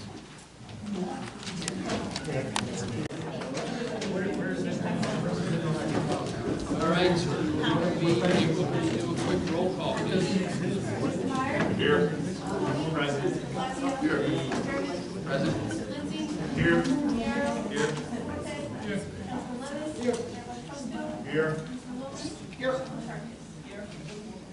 All right, just a quick announcement before we get back into this. There was some question about time. There's certainly numerous more consultants to present. We are going to have a soft stop, I'm going to call it at 9:30 from the presentation standpoint. We'll have a hard stop for the meeting at 10. That half hour will be for the public that may not be able to make it to a follow-up meeting to come up and ask any questions or make comments. So it's about an hour for presentations at this point, and we may need to come back for a second round, but at 9:30 we'll do a soft stop for the public in case they can't attend the next session. That's fine. All right? Thank you. I have our architect now. You've already been sworn, Brian. Just state your name, where your business is, and your qualifications as an architect. Brian Brzezinskis, B-E-R-Z-I-N-S-K-I-S. I'm a licensed New Jersey architect, and I'm the owner and architect at Grassa Design Group in Manasquan, New Jersey. And you were licensed when? 2013. And I know you've testified before this board and numerous other boards in the area, and your qualifications as an architect have been accepted at that time. Is that correct? That's correct. I would ask that he be qualified as an architect. We accept your credentials. Thank you and welcome back. Thank you very much. Brian, you were asked to do the architectural work on this project. Is that correct? That is correct. Why don't you tell the board, just as a matter of background, what you're dealing with and what you came up with, and taking into recognition the comments of the technical and design review report that was done as part of this project. Yeah, of course. So just as a quick background, obviously we've been involved in this project from the get-go, and we've been working with them on the design layout of both the bigger unit development as well as this smaller residential unit development with respect to the amount of residential units we are providing. What you see in our architectural set of drawings is an architectural plan that highlights the outline of the residential units. Each unit will be relatively similar in design, shape, and amenities. With respect to that, on the first floor, they're all provided with a garage space that allows for extra depth purposely because of the idea of having some storage within it as well as vehicular parking. You could see in our architectural drawings a sedan type car, and why we added the extra depth in it was specifically so that it would be utilized for parking. With that being said, on the first floor plan, there is a recreational room towards the rear of that space. Now, that recreational room only occurs in building number 2, or the back building, that's all residential. On the commercial building, that recreational space doesn't exist because that's where the commercial spaces are that face Main Street. With that being said, the intent of that recreational space purposely did not include a closet, and it is your only access really on those back units to come down the stairs and then exit out towards the rear of the property in order to use that little covered patio space that each residential unit is given. As well, it is noted there is a half bath down there as opposed to a full bath. Again, alongside that intention that it was supposed to be used as a recreational space, not intended to be used as a bedroom. We talked about it earlier, but if the issue is regarding the openness of the space and the fact that it has a door, I don't see any issue with removing the single door that goes into that space, but as mentioned earlier, the garage will still have to be enclosed with walls and a separate door. It would just be the opening near the elevator that would allow access straight directly from the foyer into the recreational room. So just so I'm clear of that comment, because we did talk about it as a condition potentially. Yep. For that door, you would take that door and wall out up to the corner where the elevator is? Yeah, the corner of the Just leave elevator. that whole area open? Yep, that's what we're thinking. Thank you. No problem. So then going up to the second floor area, again, this is the main living space. These are similar for both the back building number 2 as well as the front Main Street building number 1. With that being said, there is that office space towards the front that we were proposing. As we all know, working from home is a possibility today. And ultimately, same concept and idea. Our intentions were not to include a closet for the purposes of use as a bedroom, as well as you'll also notice directly adjacent to that office den area is again a small half bath, not a full bath. The only full baths exist really on the bedroom level of the third floor. With that being said, the rest of the living space is just an open floor plan with a great room and a kitchen and a dining space. We do acknowledge that, again, similar to what we were talking about in the recreational area, if the doorway is eliminated and it's just an open space, I don't think we really have much issue to that. We just thought it would be obviously easy enough for somebody to take a phone call or something in there if they were working on Zoom. But with that being said, the real third floor space is where the bedrooms are located. There is a master bedroom suite that's located towards the front of our floor plan with its own master bath, as well as a laundry space and 2 other bedrooms towards the rear that share a hall bathroom that is a full bath. And I also mentioned earlier that all of these levels are accessible with a residential elevator as well, from the ground floor all the way up to the third. In the idea and the layout of the outdoor space for these, I mentioned in the beginning that the first floor on the second building, that's the back building, that has access out to a covered patio area. That's its main outdoor space. There was on the second floor plan, a little sliding door to like a Juliet tiled balcony just so you could open the door and get some fresh air. But we understand the concerns of the TDRC, and if that was a requirement that we needed to change that door to a window, that's really not an issue for us. The intention wasn't to have a second floor balcony that you could stand out on. It was just to open a door for fresh air. So is your intent to change that to? Yeah, we could change that to a window. I mean, it can be large windows, 5 Right. of those or whatever, but. Yeah, it was never meant to be a habitable balcony for anybody to use that space. It was literally railings in front of the door. And I could even, that's located on our elevation drawings, I could talk to that too. So, as we were talking about before, and the fact that we have the outdoor space on the building number 2, which is the back building, on the front building, or building number 1, we do have that same type of outdoor space amenity that's located towards Main Street. So in the same floor plan, because you don't have that rec room down on the lower level because of the commercial use on the Main Street building, instead, as you go out the dinette area, there's a little room in that back section. I could show that highlighted on the floor plans that were shown on page A5 of the architectural drawings. On the Main Street building, you see there's a small little room that's towards the Main Street side, which is the bottom of the page. That includes a small indoor space as well as a small outdoor space. And again, the intention with those spaces is not to have it enclosed with any type of doorways, so it couldn't be turned into a bedroom or anything of that sort. So, going back through the floor plan again on the Main Street elevation, we purposely did a series of setbacks and stepbacks from the ground floor level leading upwards to the third floor. So as you see in the aerial elevation rendering A12, there is a front facade that includes a series of setbacks that are along the street level. That includes a series of doorways and window opportunities for the different retail commercial spaces. And then as it goes up, it starts switching over to a series of deep balconies, as well as setback windows and building facade elevations that are extending, I think, all the way back to 15 feet from the actual property line in the front. As far as the architectural drawings on the additional sheets, there were comments made about the 6th Avenue facade.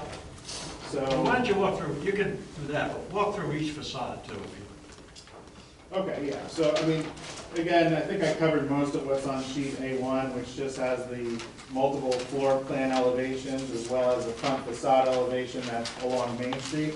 But that facade elevation is included again at a larger scale on sheet A2 of the architectural drawings that we submitted. So again, here we have that Main Street building number 1 facade along Main Street itself. Then we have an elevation, which is actually the interior elevation, which is part of the driveway as you come in between the two buildings. That's why it has all the garage doors as well as the individual residential entry spaces for each of the units. And then down in the middle here, we have the 6th Avenue facade. We had listened to the comments of the TDRC when we went there in adding additional elements to the facade exterior that kind of match some of the similar design elements that we included in other parts of our architectural design. We also understand, obviously, with communication, if there are additional features that we want to have included as well, we have no problem in doing that.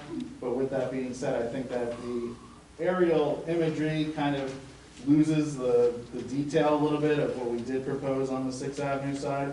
You can see in our architectural elevation, there's a little bit more going on with little skirt roofs, little bracketed areas, and some landscaping design as well that really doesn't pop out on the aerial view that was shown earlier as A12. With that being said, we then go to sheet A3. This is building number 2, or the rear building that abuts the residential area. Again, we're showing the 6th Avenue facade in the middle.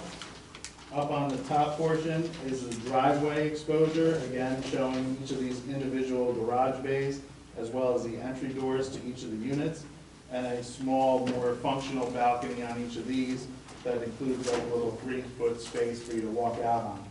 The lower elevation at the bottom of the page is the property line elevation. These doors on the lower level all go out to a small covered patio space that each of the tenants has. And the area that I was talking about before that came up in the TDRC were these back balcony areas. Those are only, doors with railings in front of them. But if it becomes an issue to the commentary, obviously we can transition those to windows instead.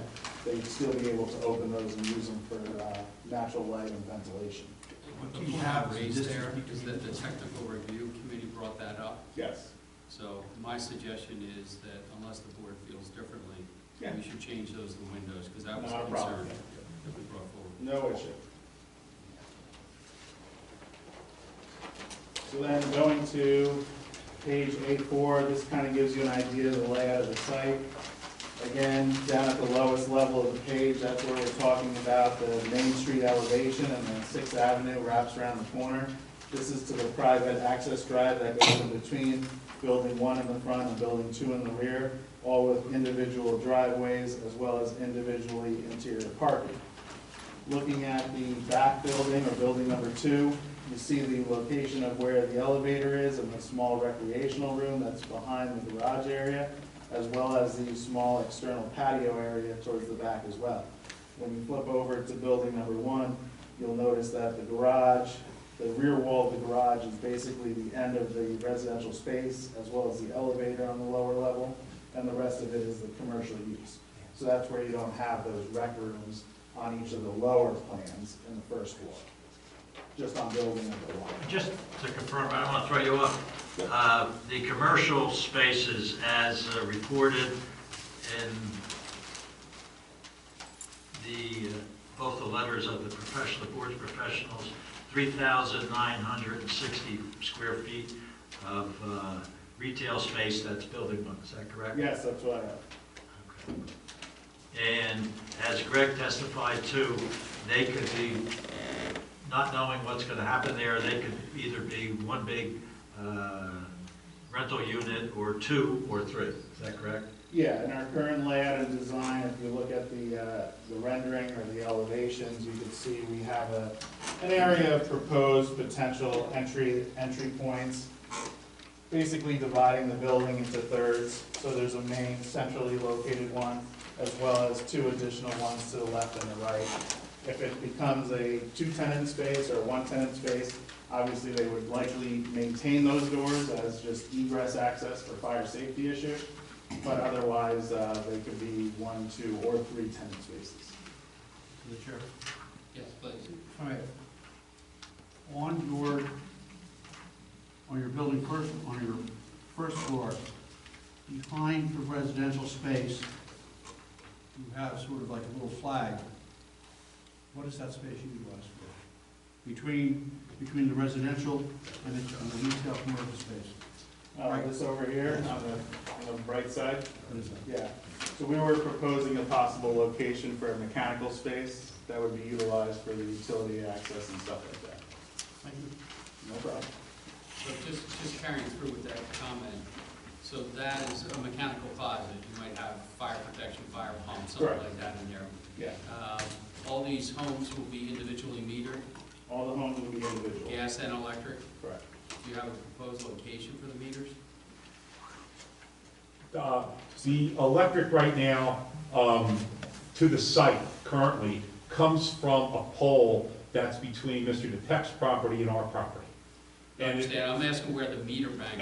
And if Jersey Central brings the service from that, then basically speaking, if that's where it's coming from, we're gonna go with them, but the meters could be, they could be on the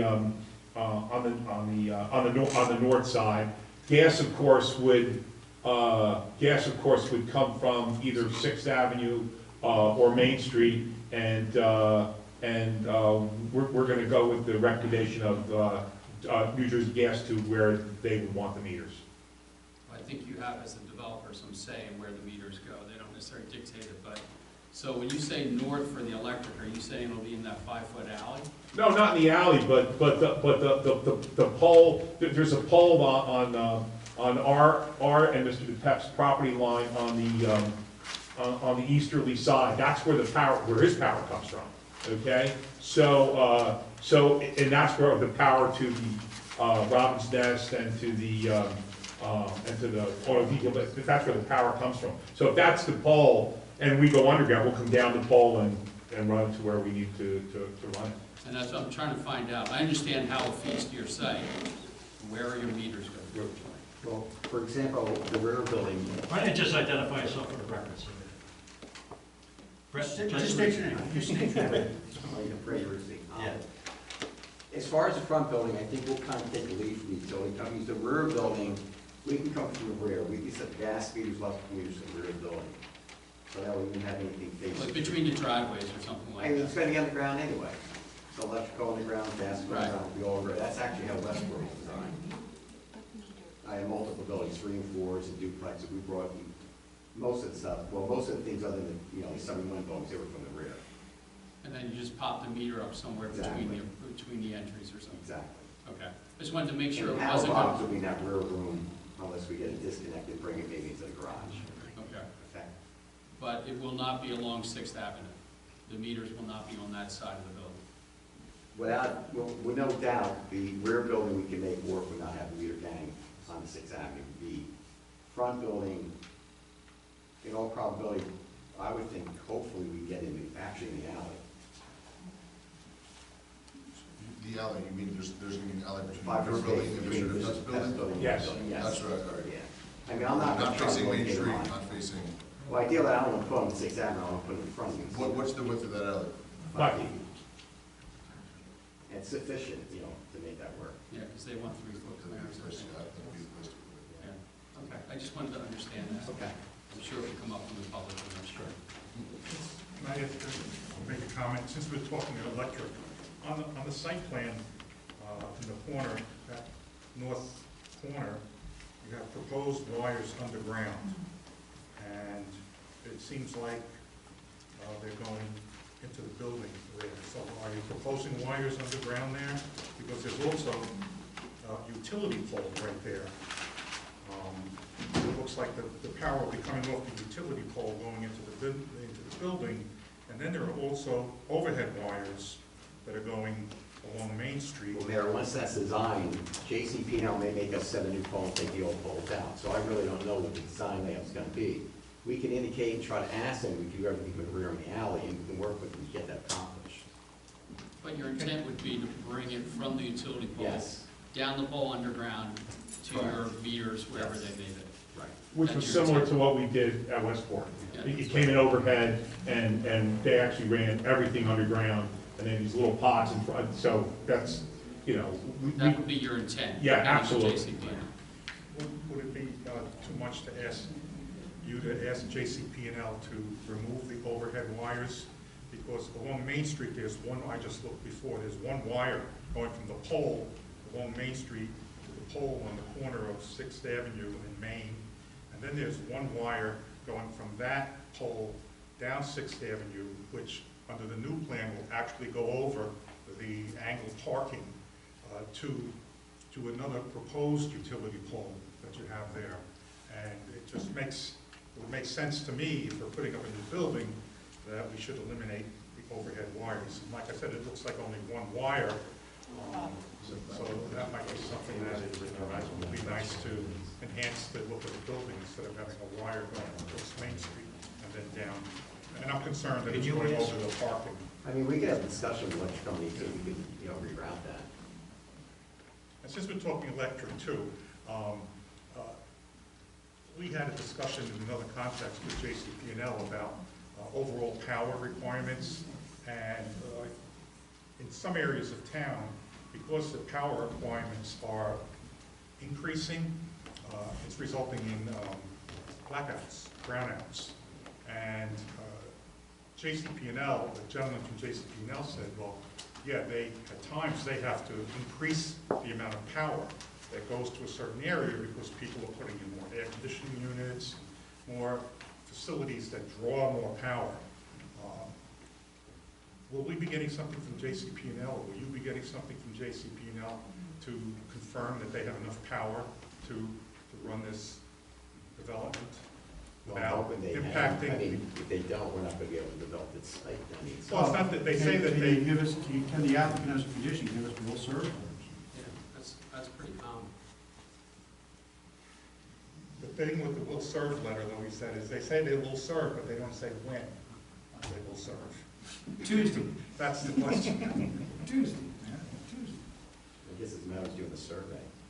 Because, we have a school, just halfway down the block, and we have a lot of residents there, and I wouldn't want to create a situation where now we're having power issues, on 6th Avenue or in the school because of JCP&L not, well, I'm sure they won't power up the building if they can't provide enough power.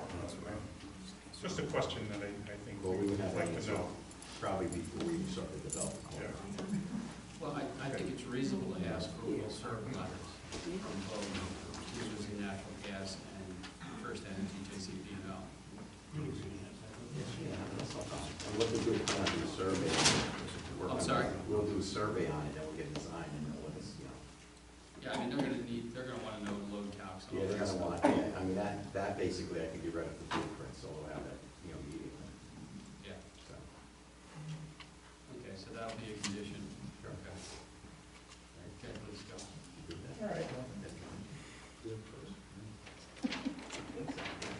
Okay. So then, going back to the architecturals, just moving on upward, on page A5, we have the second floor plan for both of the buildings, building 1 in the front and building 2 in the rear.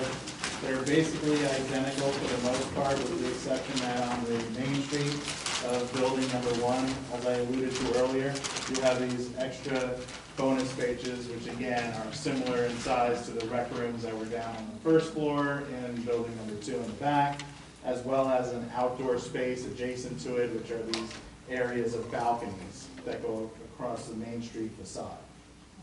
And then going upward to page A6, which is the third floor plan. Again, same similar floor plans for both of the buildings, but again, on the main street elevation of the building number 1, we have again a series of balconies that you can see in the illustrated rendering of the elevation as A10. And then lastly, this was marked as evidence tonight as A13. This is a very crude demographic to illustrate how far each of these facades are backing off of the property line. So the area that's shaded in red, which is highlighted areas of the commercial retail space, that's at the 0 foot line. At the setback. At the setback line for the property. Then these areas of yellow are setback areas in the streetscape, which are 3 feet back from the red areas that go across the front. So there's a series of jogging in and out of the building across the main street facade. From there, the next area that sticks out the most is just these columns and railings that are 2 feet off of that property line lane down Main Street. But then realistically, all of these inner green areas are back 4 feet. And then all of the blue areas, which include the areas of the second floor where the kitchen area is on the floor plan, all of these areas are all set back 13 feet from that front line. And finally, these purple shaded areas are set back 15 feet. So the idea and the concept is not only across the elevation rendering of A10 to have these jogs in and out across the facade of the building, but to substantially step back as the building goes up from the first floor to the second floor, and then again up to the third floor. You So also let me ask you a discussed couple the height, questions. the height of each section. Oh, the height of each section, yeah, I should Yeah. mention that. So from, I have that in my notes. So the red section, which is the one that's closest towards the front of the commercial space, that's 15 feet in height off of grade. Then the next area, which is a setback area, the balconies, that's 25 feet above grade. And then the last portion back here for the main building, that's 39 feet from grade. Maybe show them on the plan so people would understand. Elevation on the front. Yes, on the cover. Yeah, I mean, on this, so again, same number. Just what are you referring to there? This is A10, the rendering of the Main Street facade. These isolated areas were the areas that were 15 feet in height off of the grade elevation. Then it was these balcony areas that all are recessed but have the railings and everything. Those were 25 feet. And then this portion back here is the 39-foot elevation at its highest point. Well, the center is at 39. This one right here, the highest elevation. What's the corner elevation? That one? Less than 30. I don't have that number exactly, but I do know, obviously, it's less than 39, because that main peak was the highest. We can get that. Yeah. Okay. Didn't mean to do that. No problem. Can I ask a couple questions? Of course. There'll be no roof access for residents? Yeah, so as it was talked about a little bit earlier, there were questions about both the rooftop access as well as the mechanical space. I guess it's probably clearly illustrated in the aerial view, A12, but the elevation drawings that are in the architecturals all show a sloped roof line, obviously to stick more with that residential character for the look of the building. But what that ultimately creates is it's a parapet that becomes a flat roof towards the middle section of it. And that flat roof would not be accessed by the public for any use, but it could be potentially used for the location of mechanical equipment, as long as it's screened off so that you're not seeing it visually from the street. And I was gonna ask you, how high approximately is that parapet wall? I don't think we know exactly how high it is yet until the roof truss design comes through, but we would do it in a fashion to screen if we're locating mechanical equipment up there. One other question. The mayor had pulsed on it earlier, and I want to go back to it. Clearly, the two buildings, you carried kind of a different theme for the buildings, with the back building having gambrel roofs and clipped roof elements. It's clearly meant to differentiate from the Main Street building. And I guess my question is, and this goes back to the TDRC comments, the building number 2, 6th Avenue side, has some brick elements and some other things to kind of dress that look up. And I know the concern, at least the mayor pulsed on, and not everyone can agree, but on the building 1 side, there is some changes you had highlighted that. Is there a potential, because we don't want to carry that same brick and other things from building 2, it's meant to be a different look. It's Yes. intended to be different. Would it be possible to carry some of the shutters, the black shutters, around to the side to kind of carry that interest around to the side of the building? I definitely think that that's possible.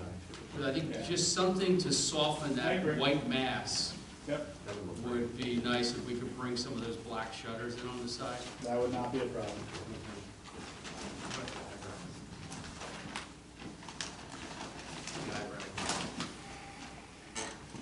Okay, please.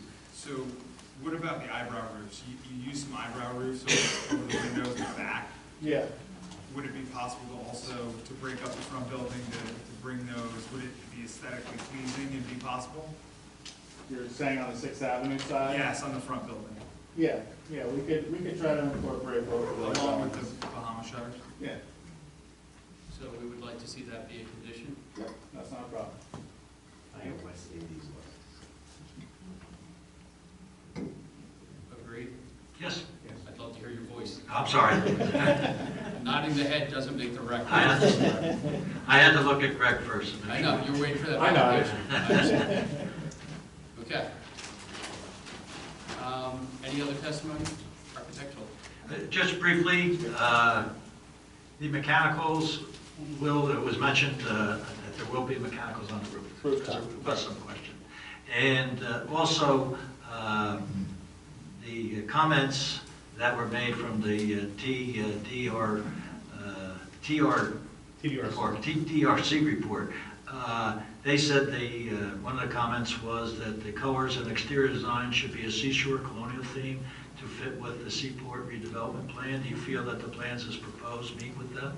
Yeah, and I think I already highlighted on the fact that we tried to obviously create an aesthetic to these buildings that works both from the commercial retail aspect of Main Street as well as wrapping around to the more residential look of building number 2 as it starts to move down 6th Avenue towards the more residential area. Yes, please.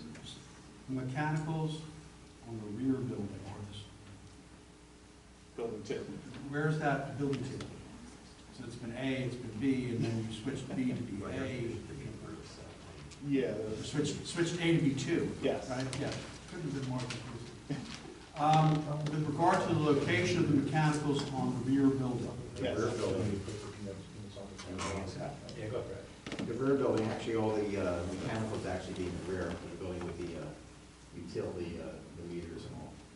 I'm talking about the air, there was a mention that the air conditioning Well, units yeah, would the be condensers would be located. set on the ground in the rear building. on the ground of the rear building. How close to the next property over? Well, the buffer's 25 feet, so I assume 22 feet. I don't want you to assume, you know how far the next building is to the residential. Well, we know the buffer's 25, so if I set a condenser and it's 3 feet off, say, from the building 3 feet out, leaves me 22 feet to the neighbor. So it'll be not less than 22. Yes, correct. And the buffer area to the rear of the residential property, what is that going to consist of? And do you provide a buffer area beyond simply a stockade? That's for the engineer. That's not for Yeah, we have. All right, fine. Yeah, and just, Brian, I think you could testify to the lighting proposed. Engineer. Engineer, too? Okay. Any other questions from the board for the architect? I have one Yeah, please. question. I realized that you put the layout for the second floor, for the back building, building 2. Right. But actually, the second floor and the first floor and the front building are different than these layouts. Yeah, so there's, So could we get copies of plans like Oh, this yeah. for the, Yeah. because I'm having a hard time envisioning what those not a problem. first floor and second floor is gonna look like, and I think the board should be able to see the difference. Not a problem They at are all. different. I think what you carried was what's repeated, but there is differences on that ground floor. Yeah, It's not clear, yes, at least from a floor plan perspective. We get it from the overall building plan, but, not a problem. yes, Ms. Bell? Just one question, just to clarify. You said on building 2, right, the rear building, the air conditioners will be behind the building in the buffer area? So you'll need a variance for that. I think they just said that that's where they're, correct? She said you can't put it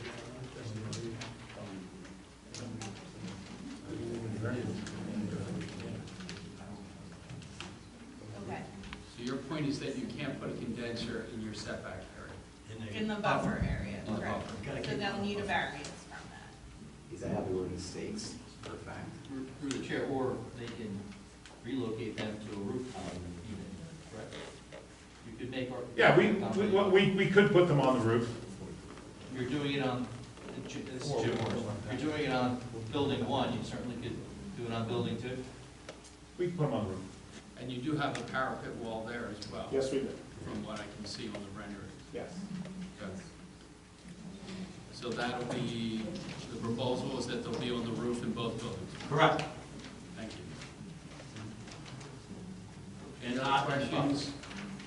On these plans, just where's the mechanical rooms, the interior for like the hot water heater, forced air, stuff like that? A lot of that could probably just be located on the ground floor, closer to the rear of the garage area. I mean, most of the projects we do now have tankless hot water heaters that are just hung up on the wall up high. And you could do a furnace in that space, or there'll probably also be a furnace up in the attic area, something like that. So it's fair to say this concept plan doesn't necessarily incorporate it, but when you got further developed in the plans, you would incorporate those? Of course. And they will be internal? Correct. Yeah, no mechanical equipment other than condenser. Extra.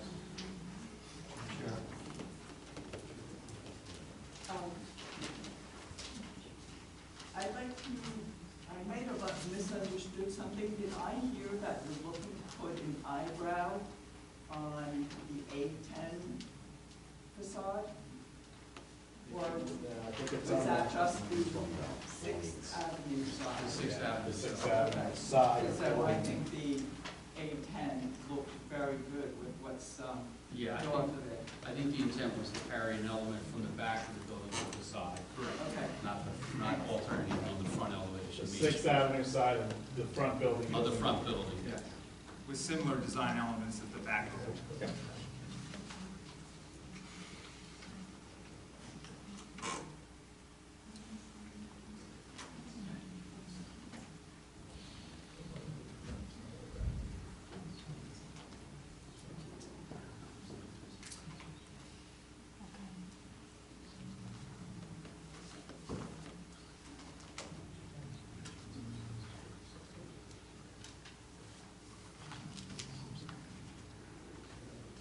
All right. To the chair. Anything else? To the chair. Sir, done? No, good. Doug, I'm sorry. Yeah. You mentioned an attic area. You mentioned an attic area? Yeah. Where would that be located, and how would that be accessible? So just by design of any of these larger buildings, the roof structure is a roof truss. So that's not prohibited for actual use as far as storage or anything like that, but just by its very nature, the truss design usually has spaces for mechanical equipment and ductwork. Yeah. So it won't be something that'll be accessible for any use, but there could be an attic for mechanical equipment with some type of a hatch to access into that space. For them, for the homeowner to service their Correct. HVAC unit. Yes. Not, you're not envisioning a pull-down stair or? No, just be for equipment. So it won't be habitable in any way. Not habitable and couldn't be used for storage either. All right? Nothing else, thank you. Anything else, the architect? I'll call you. Thank you. Mr. Caruso, you want to come up?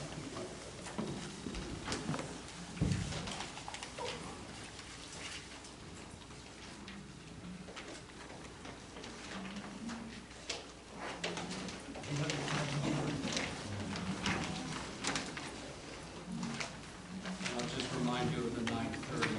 Yeah, we'll try and please get through some of Mr. Caruso's testimony. Mr. Caruso, you're a licensed architect in the state of New Jersey, is that correct? I'm sorry, engineer. It's getting late. And how long have you been a licensed engineer? 1992. And have you testified, I think you've testified here before, in Yes. Belmar, have you testified before other boards in this area? Yes, I have.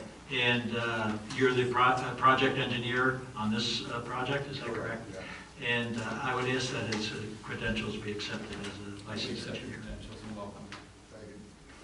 All right, Mr. Caruso, we have a number of things to go through. Why don't you just start off with the basic site, what's there, the square footage, and go through the basic engineering of what's proposed and coverage and so forth, just as for openers.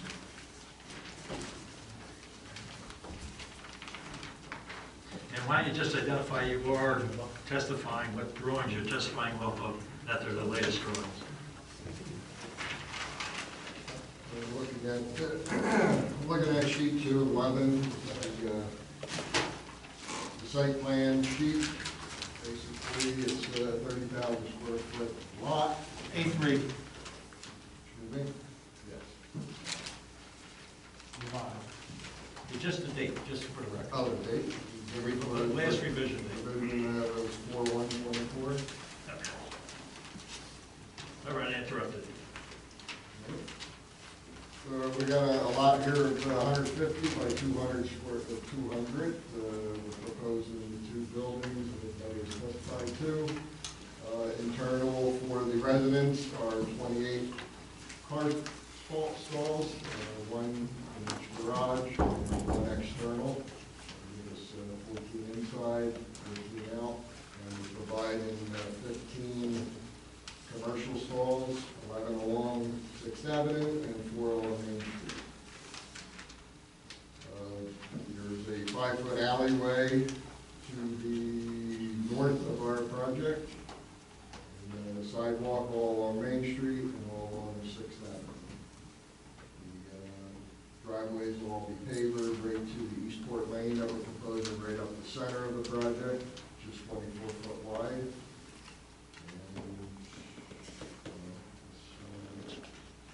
All the utilities will be underground. I'll hit some of the comments you guys were asking.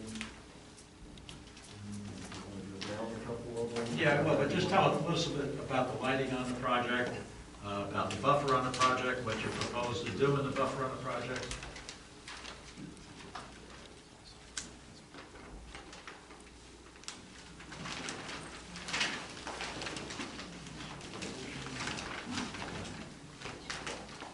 I'm looking at the landscape plan, again, that's sheet 9 of 11, revision number 2, dated 4/1/24. Along the east side of the project, we are proposing a 6-foot vinyl stockade fence. On our side of the fence, we're proposing the skyrocket junipers and some purple leaf plum. Again, plantings as seen by the township engineer and walkthrough. We have individual trees throughout the site between the driveways. They're being called out as crimson green Japanese cut green maple. And that's basically it on the landscaping. On the east side, what's between, how far is your landscaping off the property line? It's basically running, it's probably about a 10-foot strip, 10 to 15-foot strip that's running up the property line. That'll be landscaped, and the other area between that and buildings will just be the lawn area. Can I ask a question about the landscaping? Sure. Is it possible to do any landscaping on Main Street?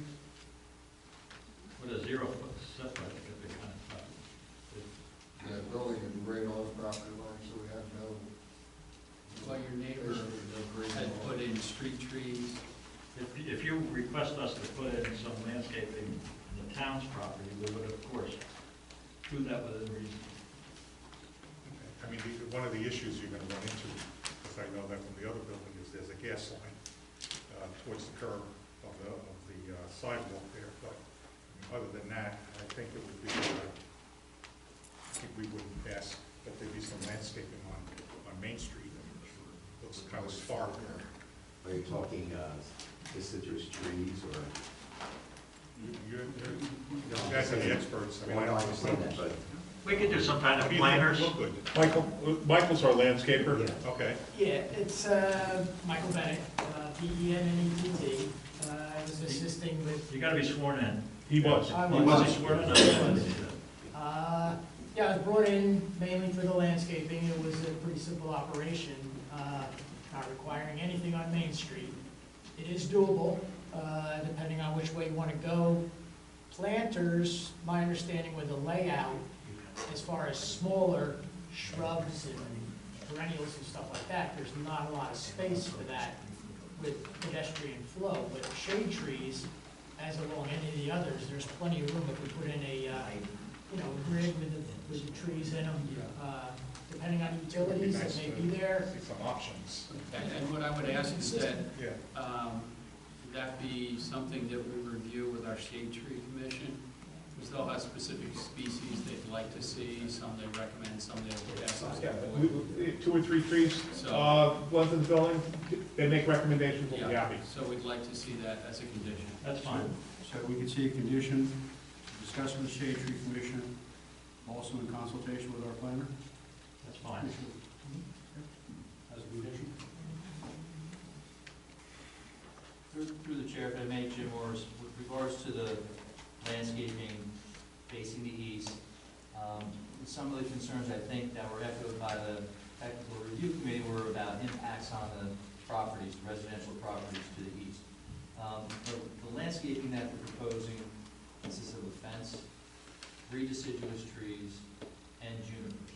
So my suggestion is that if the board were to act favorably, that landscaping be increased and to have some evergreen plantings, maybe along the lines of arborvitaes planted 8 to 10 feet at planting, so that it can help create a visual buffer between the two. Rather than ground covering junipers. Because right now, that landscaping that's proposed is only going to be visible to the residents of the building number 2, and really it's not going to provide any buffering, with the exception of the fence. You have a 3-story building now that's going to be directly in line of sight The with 2-story the residents of the east. I'm looking for some level of buffering with mature plantings, not 3 to 4 foot.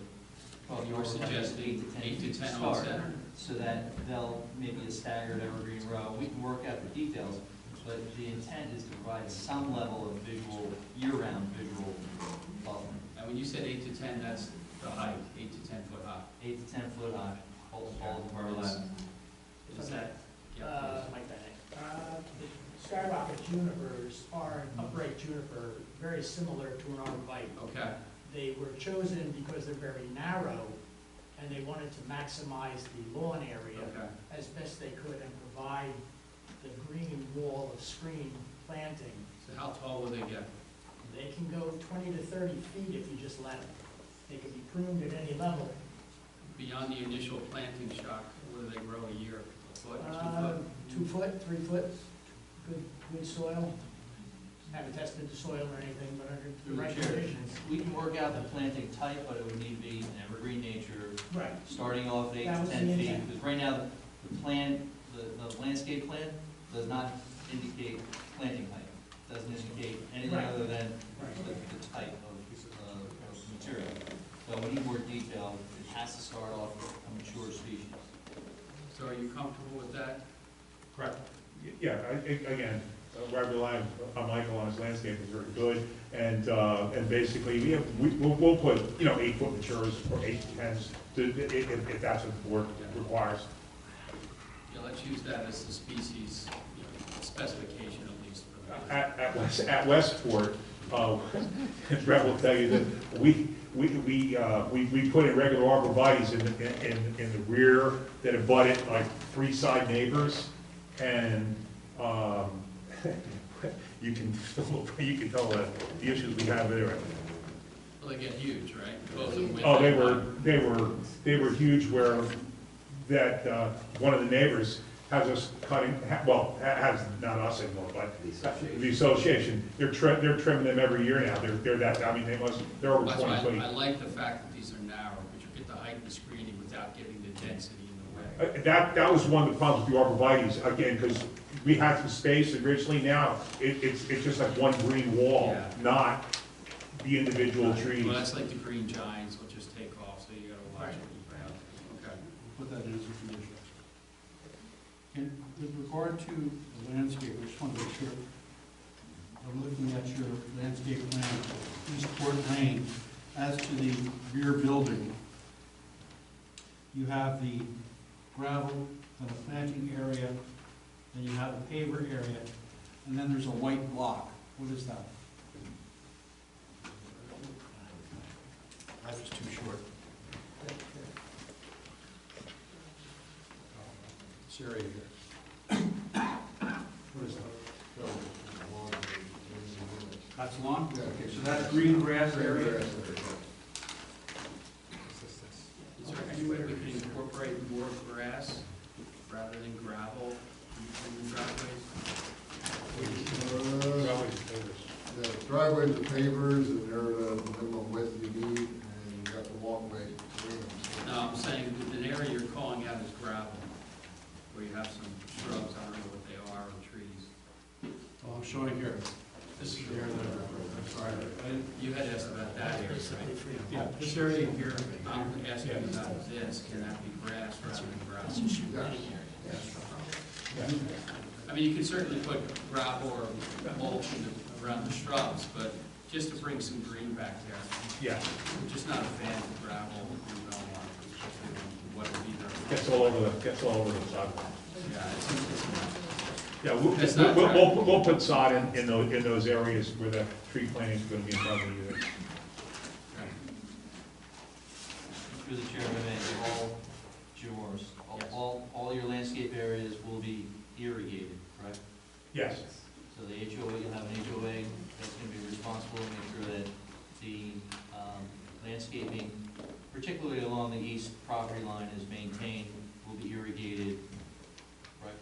yes. Again, originally, as we did over at Westport, we started out and set up the HOA. We contracted, and again, anybody driving by today, that's gotta be 15, 16, 17 years old. You look at the landscaping over there, it's terrific. We'll hire quality landscapers and maintain all the plantings and shrubs. The HOA will. The HOA will. Yes. And that's only as good as the people in the HOA, so. Oh, I think the town has some right to back that up if there's some problem with the non-compliance, say, let's say 10 years down the long line. I think the town has a right, if somebody calls it out. Yeah, that would be maintained. Yeah. Yeah, I think that's fine. Can you describe how the site generally drains, and am I correct? Yeah, I was gonna ask, if just to go to stormwater management and like, Okay, fine. okay? Well, I have the lighting plan open. We're proposing 4 street type lighting. Basically, the height of them is 20'6". We have two located on Main Street, one on 6th Avenue, and then one in the center of our. What sheet are you on, I'm sorry? Excuse me? What sheet, he was asking Oh, what what sheet? sheet is on 1111, last sheet. That was revision number 2, April 1st. So just tell us a little bit about them, and also tell us how it might affect the residential neighbors to the east. Well, we're not proposing any in the, there might be, building lights, but our parking lot lighting occurs in the central portion where our driveways and garages occur. So there'll be no, obviously, the building will be blocking that light to the east, so the neighbors to the east won't see that light. But will there be lights on the back of the building, like, That, the architect can speak to it, but- I could chime in on that real quick. So it's Brian Brzezinskis again, the architect. So really the only area that is gonna have a light is gonna be outside of this the door. covered porch or whatever? Right, so by code, you're always required to have a light outside of a door, and this is gonna be on the ground floor level.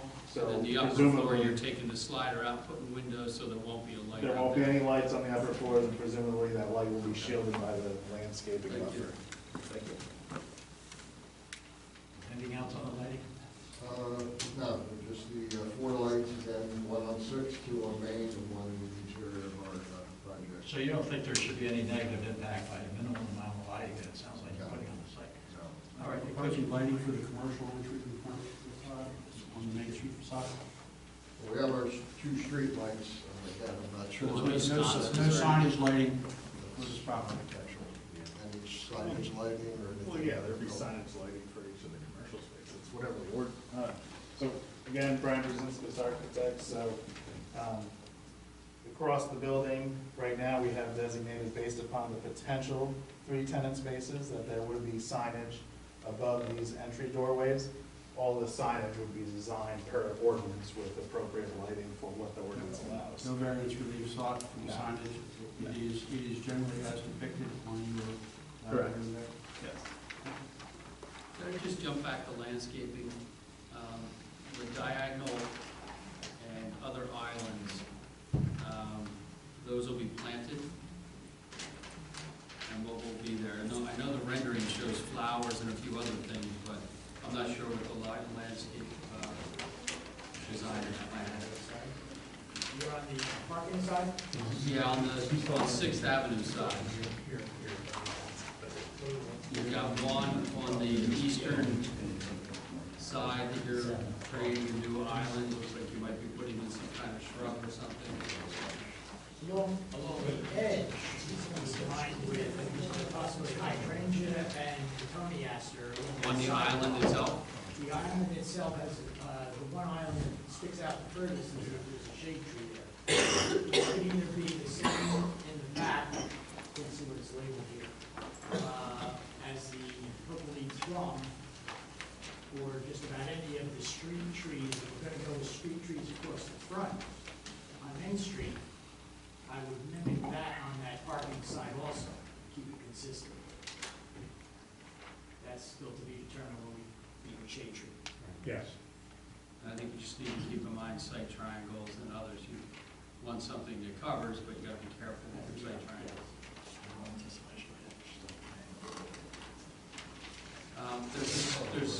There was some discussion about a retaining wall or a stone wall, Stone wall on the 6th Avenue 6th Ave side on either side of Eastport Lane.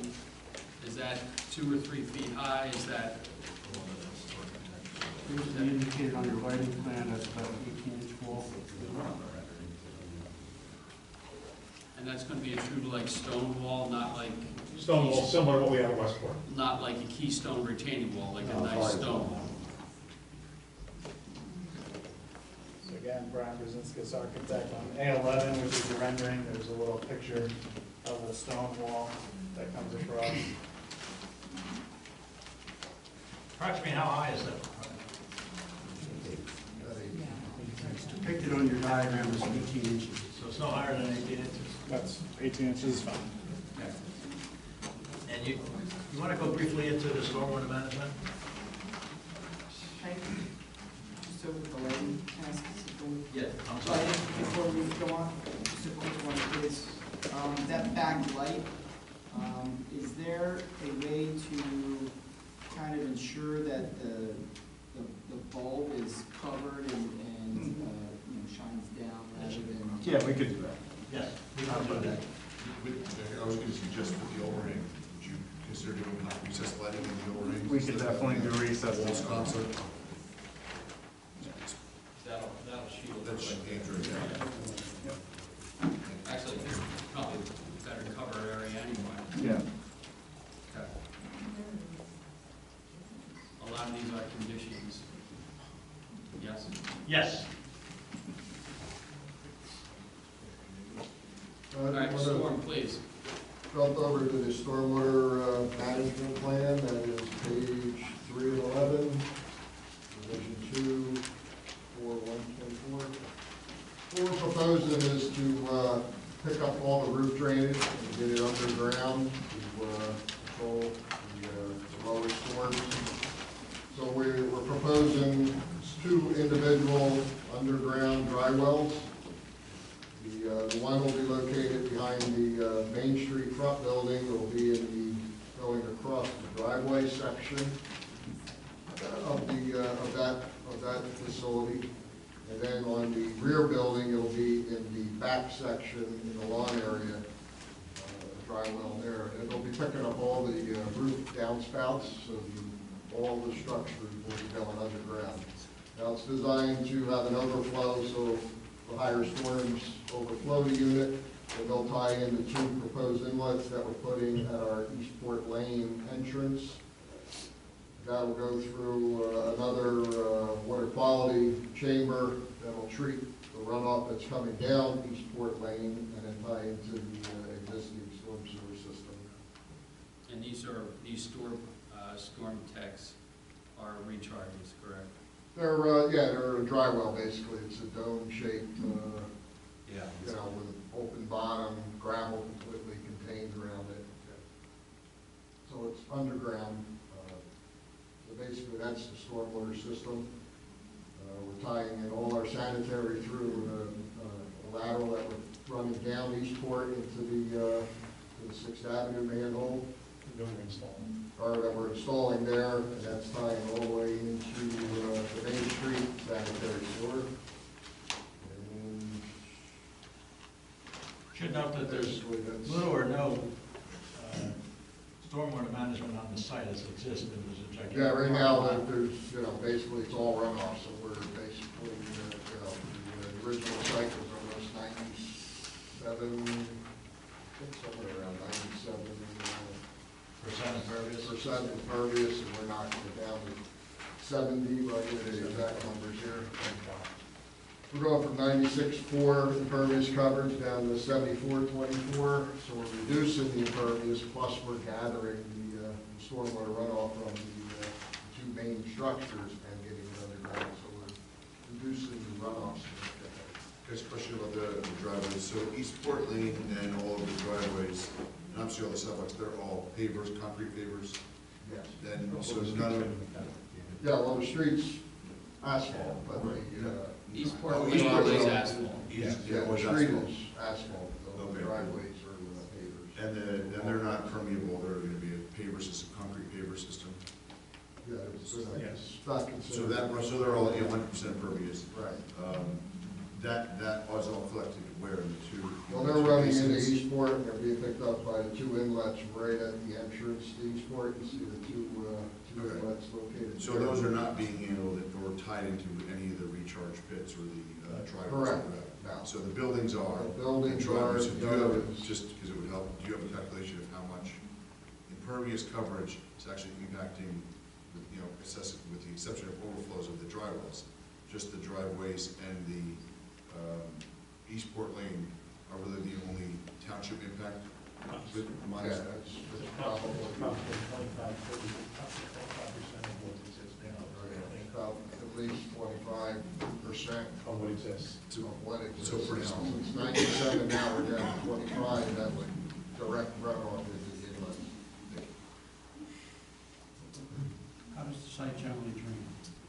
everything drains to Main Street and Sixth Avenue as to that, because again, the whole, it's 96% covered, and it doesn't flood the roads, but it does, everything drains 100% into the roads today.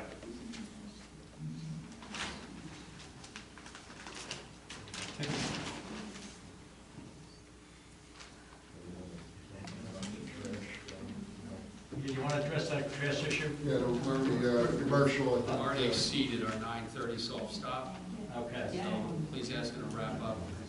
I want to give the public the opportunity. There was just one question that regarding the commercial, how they got the trash to the dumpster. Basically, they access the front of the building and will take it to the 5-foot alleyway. And the dumpster or trash container is right there at the end of each lane, so it's the quickest route for them to transport their trash. Okay. At this point, we'll close your testimony. Obviously, we'll have another day, but I'd like to give the public the opportunity to speak. If you have a question or comment, please step forward, state your name, spell it, and provide your street address. I'll also ask everyone to be courteous of the time. If you're going to repeat what someone else said, just be conscious of how much time you're taking, so we can give everyone the opportunity to speak. So, if you'd like to make a comment, please step forward. Yeah, please. And if you have a question for the consultants, feel free to post the question. Our consultant as well as the applicant. Forget your mic. Forget it. You look good with the stand there. Karaoke. My name is John Rubel, W-R-U-B-E-L, and I live in 600 6th Avenue, the 600 block, right? First, I'd like to say thank you to the mayor, the chairman, the board, administration, and to the applicants, because it was very informative today, and I think people learned a lot. I'm sure that I'm speaking for myself now, and I might not be I may be speaking for others, that the residents of Belmar are not against development. I think development is good. I think development will be beneficial to the community. But I think that all development must be thoughtful, well-planned, and take into account the quality of life of the existing residents. So with that in mind, I have a few things I'd just like to say. In any interest of time, I'll go quickly. First of all, the area of public safety. Mr. Mayor, you mentioned about the school. The St. Rose complex encompasses 4 acres. 5th Avenue, 6th Avenue, 7th Avenue, 8th Avenue. And there's a lot of school children, back and forth, all day long. There are people at night going to different extracurricular functions. So there's a lot of traffic. And there's a lot of parking spaces that are taken up by people associated with the church and the community associated with the church. So the safety of these diagonal parking spaces during peak times when there's drop-off or pickup, if you go out on the corner of the municipal building here at 8 o'clock, 7:45 to 8:30, there's a line of cars just lined up dropping off people, children. And the same thing occurs at 2:30, around there, between 1:45 to 2:30. So I saw the traffic report, and in that traffic report, it's very vague, at least to me, that there's making reference to documents or reference documents that it just says AM, PM, commercial in and out, residential in and out, but it doesn't really picture what's going on. on that corner, on those blocks around the St. Rose complex. So I think from the public safety standpoint, the concept of cars backing up during peak hours, I think that needs more thought. Secondly, with regard to parking, the commercial tenants, 3 commercial tenants maximum, and one may be all included, not just 3, but there could be a lot of people. If there's one big retail outlet or something like that, there could be many, many people going to that one big retail outlet. So that needs to, the tenants for the commercial area needs to be thought out. The number of employees that would be involved in those commercial tenants, it could be 1 or 2, it could be 10, it could be 15, I don't know. But they're gonna have to park someplace. So that needs to be addressed as well. Environmental, I think the environmental aspect was addressed, at least brought up, and following DEP would be absolutely fine. If there's contamination underneath those tanks, remediation may be necessary. So that needs to be thought about. If I can interrupt, once we start digging with, you have to go under DEP auspices. And you can't say, oh, we got a problem, we're just going to fill it in and forget about it. You can't do that, just so you understand it. So if there is contamination there, there's going to be a requirement to clean it up. That's that simple. We can't argue with them about that. And I think lastly, I wanted to just address the appearance, the flavor of the community. I see a lot of input was put towards the landscaping, the addressing Main Street and beautifying Main Street. That's important. So I commend the group on that. And what just needs to be, it needs to come to fruition. What's on a plan versus what's done at the end, we'll have to see. We'll have to rely on what's the finished product, what that looks like. So with that, I'll end the mic. And again, thank you for everyone, and particularly the residents, for sticking it out this long. Appreciate that. Thank you. Thank you very much. Anyone else from the public? Sure. I'm Jackie Harper, 611 6th Ave. My D's under Lamp, my maiden name, Harper. So I obviously live right next door to the school. I'm across from where you're proposing all of this building. I'm not opposed, again, to the development, but I don't think once was mentioned any safety or traffic concerns. Also, John briefly touched on it, but today, right, I am a remote employee. I know you guys were talking a little bit about that life. I get it, that's me. So I see the ins and outs all day, every day, directly in front of my house.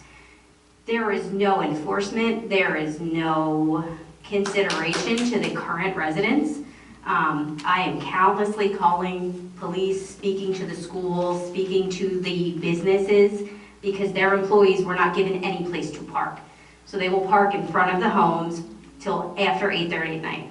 I've got 1 million security cameras. There's plenty of videos that we've submitted to Belmar Police, New Jersey State General, everyone, to try to get some kind of something done. So that you're gonna add 14 homes where there's 1 home and 2 businesses is a giant impact. And the biggest concern, I think, is that with these development projects, there's no oversight of what happens after. So how much is this gonna change from what it's proposed and what's initially built, right? When that school was made, people walked to school. They're now bussed in, and, well, the high school's bussed in, but the parents drive them in from multiple surrounding towns. That was never planned for. The school's not held to any accountability to find a safe and/or parking for their employees that are also coming from further. That's just let go for years. I've owned my house for almost 12 years. This has been the same. I've talked to all the neighbors. It's just continuously getting worse. And to now introduce 14 more homes to traffic that is not just a standard 2 times a day. This is all day, every day. There's CCDs, there's events, there's everything. And there's no safety. I have a 19-month-old, I have a dog. There's just chaos at all times on the block. So you're going to add 14 more families. You're going to add up to 3 more businesses with no accommodation for where those employees of the businesses are going to park and what impact that's going to have on the existing residents. Already, there's so many events and instances that have happened where the police have come to me for video footage of the safety issues, hit and runs, car thefts, whatever it is, they come to us because we have multiple cameras facing all different angles of the street and the parking lot. Just to honestly to cover our own ass for whatever might happen. But that there's that much activity on the block that you're adding this much more without no checks and balances for the infrastructure that is existing, and can it sustain that, and what is this development going to turn into over time? There's nothing that goes back and checks in or holds any of these businesses and or places of neighborhoods, what have you, accountable. There's different rules for every different neighborhood. A home, if it's being built, has a very different land usage than this condo complex has. Well, I think it's great. You're providing more green space than exists today, but that's not what a home build would be held to. Like when I put my pool in, there was a lot of back and forth to get the right percentages. So I think that there's just very different rules for everyone involved. And I think safety and the traffic impact is not something to not even be brought up once by the folks imposing this on our block or proposing it. But it feels like it's being imposed on us, really. Just keep in mind, they haven't finished their testimony yet. So it may be coming, we just got... What's left is the engineer and the landscaper? Is the landscaper going to cover it? No, we have Mr. Ray here who wrote the traffic report. Right, that was referencing an article, I saw it, that doesn't actually do a traffic study for the existing lot for the times of day. Mr. Ray is here, but because we ran into the 9:30. Yeah, he couldn't present, so we will have that, unfortunately. I'm not sure if he can come back, but... Yeah, that's 3 houses away, I'll be here. Thank you. Yeah. But I'd love to see the traffic study you actually do, not just articles referenced. Thanks.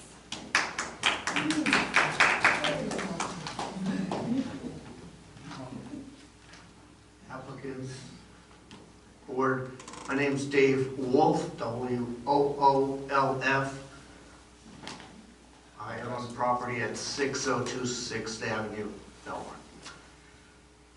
Listening to some of the comments tonight, in no particular order, I just heard that there was a stormwater management program where stormwater is going to be managed underground. Underground water on this spit of land we live in between a river, an ocean, and an inlet is considerable. It's caused major flooding and damage to numerous houses as recent as this past September, as many residents can attest to. So putting this extra water from 14 residencies and business underground, is that an impact to my basement where my utilities and heating are? I don't need an answer right now. I'd just like it to be thought about. The proposal has called this unit, this site, townhomes and condos. Are they townhome styles with a condominium deed? Association. Thank you. That hasn't been clear at all. If they are condos, and if they are condominiums, I'm sorry, condominium, not condo. If they are condominium and there are HOA rules, will they be allowed to sublet during the summer where we have no indication of how many additional families and residents might be there? Could there be an exclusion to subletting, renting out your property? I don't know. As far as parking on the block, right now there are 4 homes within the distance of your legal notification to residences for these variances. These 4 homes have no off-street parking. The applicants talked a lot about adding parking spaces. Well, what they're doing is taking away, removing 6 public parking spaces on 6th Avenue that are for residences, for whatever. They're not limited parking times. And now you want to put them in as angled parking with a time limit. Talk to those 4 homeowners. Do we have a time limit? I don't recall that. Okay. I don't know, I don't think there's a time limit. But Again. Continue, please. Okay. 6th Avenue is a major Belmar Police emergency response avenue, especially during the summer and the beach season. Anybody can attest to the ambulances, the police racing up the street. We call it a school zone. It's not a school zone. Is it a school zone? I don't know. And you're impacting this zone with a multiple project with 14 additional residencies. I'm just asking for consideration. Think about it. Think about it. Please think about it. Thank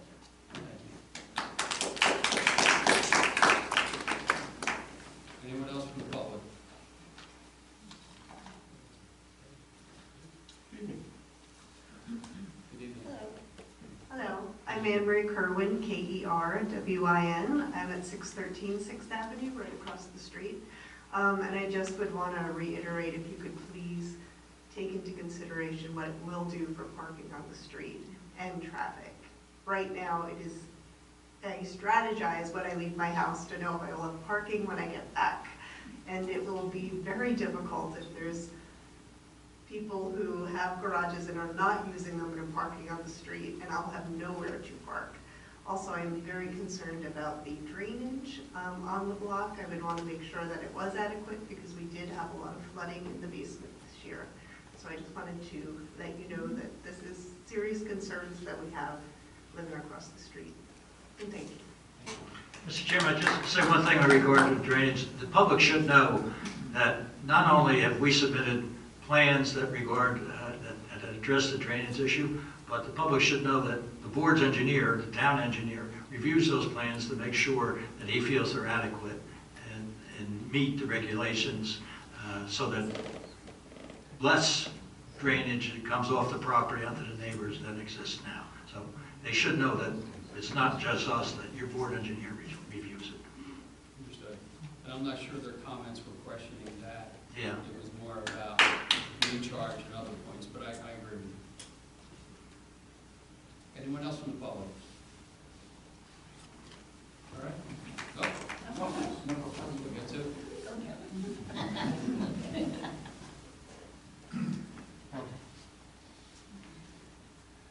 Parking, probably a new topic here. Let's start with your name. Okay. Kevin Brennan, Brennan, 605 Fifth Avenue. Parking. Surprise. I just want to reinforce, since we live on 6th Avenue, Fifth Avenue, sorry, Fifth Avenue, the new building that went up a couple years ago, plus the other one on the corner, both on Main Street and Fifth Avenue, we are maxed out with parking. If you wanted to find a parking space during the regular hours, you could not. It really is solid there.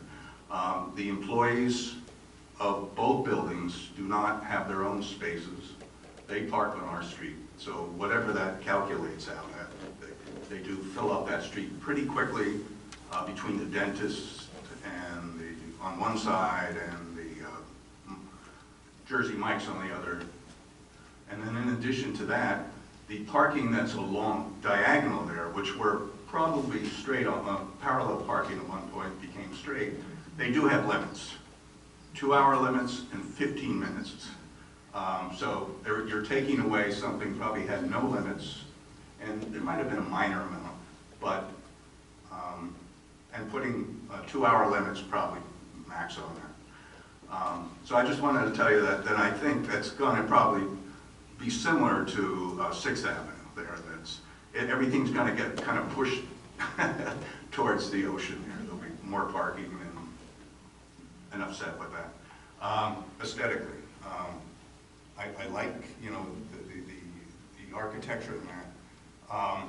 Not sure if it fits into Main Street, and this is a personal opinion, I think it looks too residential for Main Street, at least on Main Street.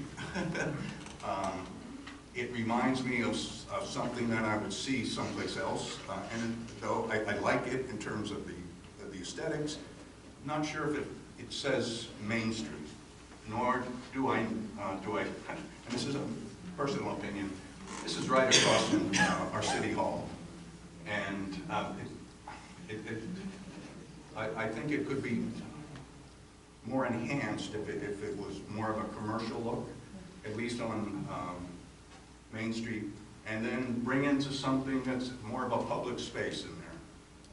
Right now, it looks like the site is maxed out, but there's no public feeling to this whatsoever. I'll leave it at that. But that's a personal opinion, and everybody could maybe sleep on that one, but again, I don't think it says Main Street to me. Thank you very much.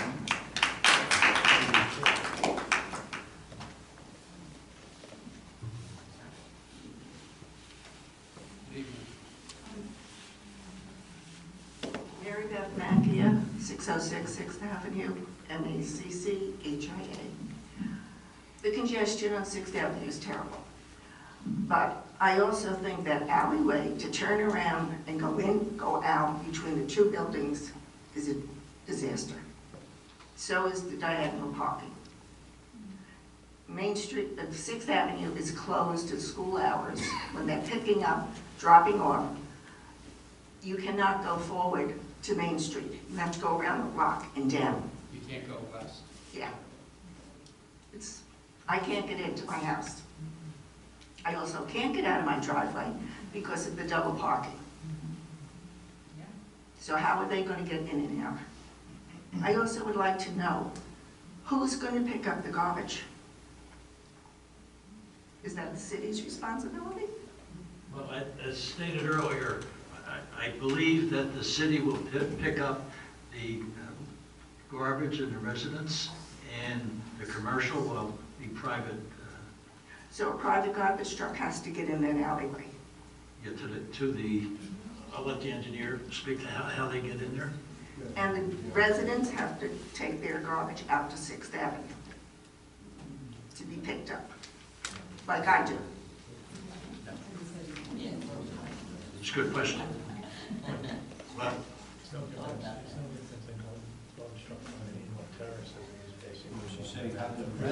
how do the residents, they have to bring theirs to 6th Avenue like all the other homeowners?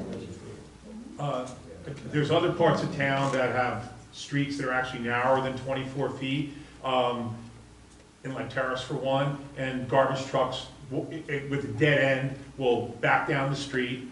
You put your garbage out in front of your house, they take it, and then you take it back. This would be no different. And the city's going to do that? Well, yes. For the residential. For the commercial, a commercial truck would come in, and it could even be the same vendor. It could be the same vendor, whoever the city person is. The commercial could pay that one when they're picking up the one to pick up the other. But that all has to be decided. But it would be. All right, now, air conditioning units will go on the roof. Yes. What about generators? What generators? Generators, people buy and they own the house. They're going to put a generator in case the power goes out. The generators are not part of our plan. Well, that's my point. Where would they go? Well, they're not part of our plan. Are you prohibiting that? Yeah. If somebody owns a house and they want a generator. Are you prohibiting that? Ms. Bell's comment earlier was they can't go in the buffer. Right. So I don't know where you would put a generator. So if the power goes out. I don't think a homeowner individually could put a generator there. I think it would have to be approved by the homeowner. homeowners Well, association. that was my And question. I don't know if it triggers them having to come back here for a variance or something. to be Would frank you with be willing to put in the bylaws of the HOA that they can't install generators? Without prejudice to, if the homeowners association 10 years from now wants to come up with a plan and come back to the board, we'd agree to that. Yes. And who is going to police the homeowners association for rentals and for all of these other things? Just the way anything else in town is policed. If there's complaints, if there's noise, if there's this or that, you report it to the town, and that's how it's policed. The homeowners association, in the first instance, will do a lot of policing. I would imagine these are going to be high-end, expensive units, and they're not going to want a lot of problems with somebody who owns or their unit and it is sloppy or this, that, and the other thing. So in the first instance, there will be enforcement by the homeowners association. And then if they're not doing the job, the neighbors have the right to complain to the town. We didn't even agree, I think, in an application I had before the board, Board of Adjustment, we agreed to let, in this town, we agreed to let the homeowners in the area contact the association. We provide notice or telephone numbers, who to contact with their problems.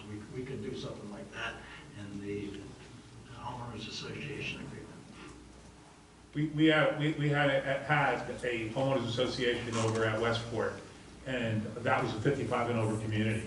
And in the bylaws, you had to have at least one adult, 55 and over, and I believe there was something even barring. Yeah, but West Point, that was not really a residential area where this is going, where it's all single-family homes. You cut off streets and made an enclave there, so that. But it does it's abut not residential apples and areas. Apples, that's apples and oranges. Also, I also wanted to know, how do you not have to have affordable housing? That was an agreement worked out with the town that we're paying, not that we don't have affordable housing, we're paying a fee to the town for the development. I guess that fee is to be determined. To be frank with you, if there was going to be affordable housing on this site, there would be a lot more units proposed to, because you're normally at like 20–25% of the amount of units that are proposed. At least 20% of that statewide normally has to be affordable housing.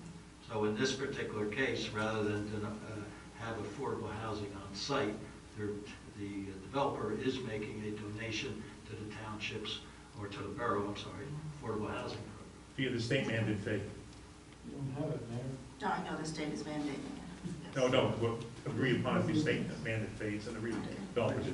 Put it on top of yours. I personally just think it's overdevelopment for the neighborhood, and it's not in character, especially the second building, with the neighborhood and the town. I think the first part is fine.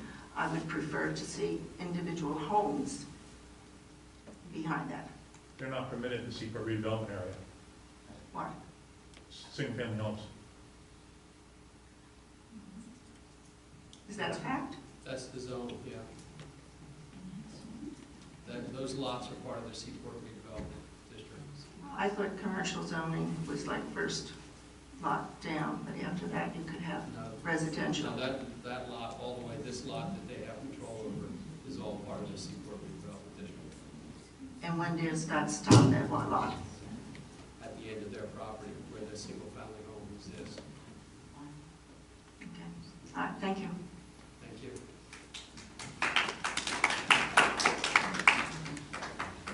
Hi, Randy Brazell, 11th Avenue. Just wanted to make sure, I'm sorry, can you spell that? B-R-A-Z-E-L. Thank you. Plan's beautiful. Great.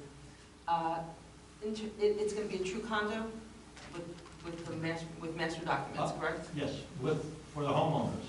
Correct. Hasn't yet been finalized for Correct. what's going to happen with the commercial stuff. Will the master documents say there will be no short-term rentals? Can we do that legally? Sure you can. Mike, I'm asking Mike. Yes. I'm a lawyer. I just happen to know. Yeah, I just happen to know. Well, normally they have a restriction on the time period. It could be 90 days, it could be 6 months. Well, okay, 90 days is the summer, so would you agree to 6 months? No, I wouldn't agree to 6 months. I would strongly encourage the board to require that. Secondly, with regard to this is stupid because I've dealt with a lot of homeowners associations. There's going to be a lot of windows, which is great. Are you going to require that all the blinds be white, neutral colors, so that we don't have blue and purple and green along Main Street? Can we do that? You sure can. Well, when you start a homeowner association, you set the bylaws, like the board can change the bylaws. Well, there's a master document, there's a master deed, and the master deed has certain restrictions, and that's a very common restriction. No, I understand that, but the homeowner association can change that too. So With, if with a very large percentage of. I don't know if we want to get into the Okay. detail of controlling. I mean, we're very flexible, we've been trying to be very agreeable tonight, but to say what color shades are in the windows, I think is going. Well, if you're driving down Main Street, you may want to think about purple, blue, yellow, green, you know. I lived in one of those, my daughter lives in one of those, everybody had to put white, those were the rules. But, okay, thank you. Thank you. Anyone else from the public? All right. Seeing no one, I'll close the public portion. And at this point, we're after 10. So we do need to reschedule, or schedule this after we come back. So April, what's our next available slot? May 20th. May 20th works for you and your consulting partner? May 20th? May 20th, are you available May 20th? Traffic available? Traffic. Sounds good. Yeah.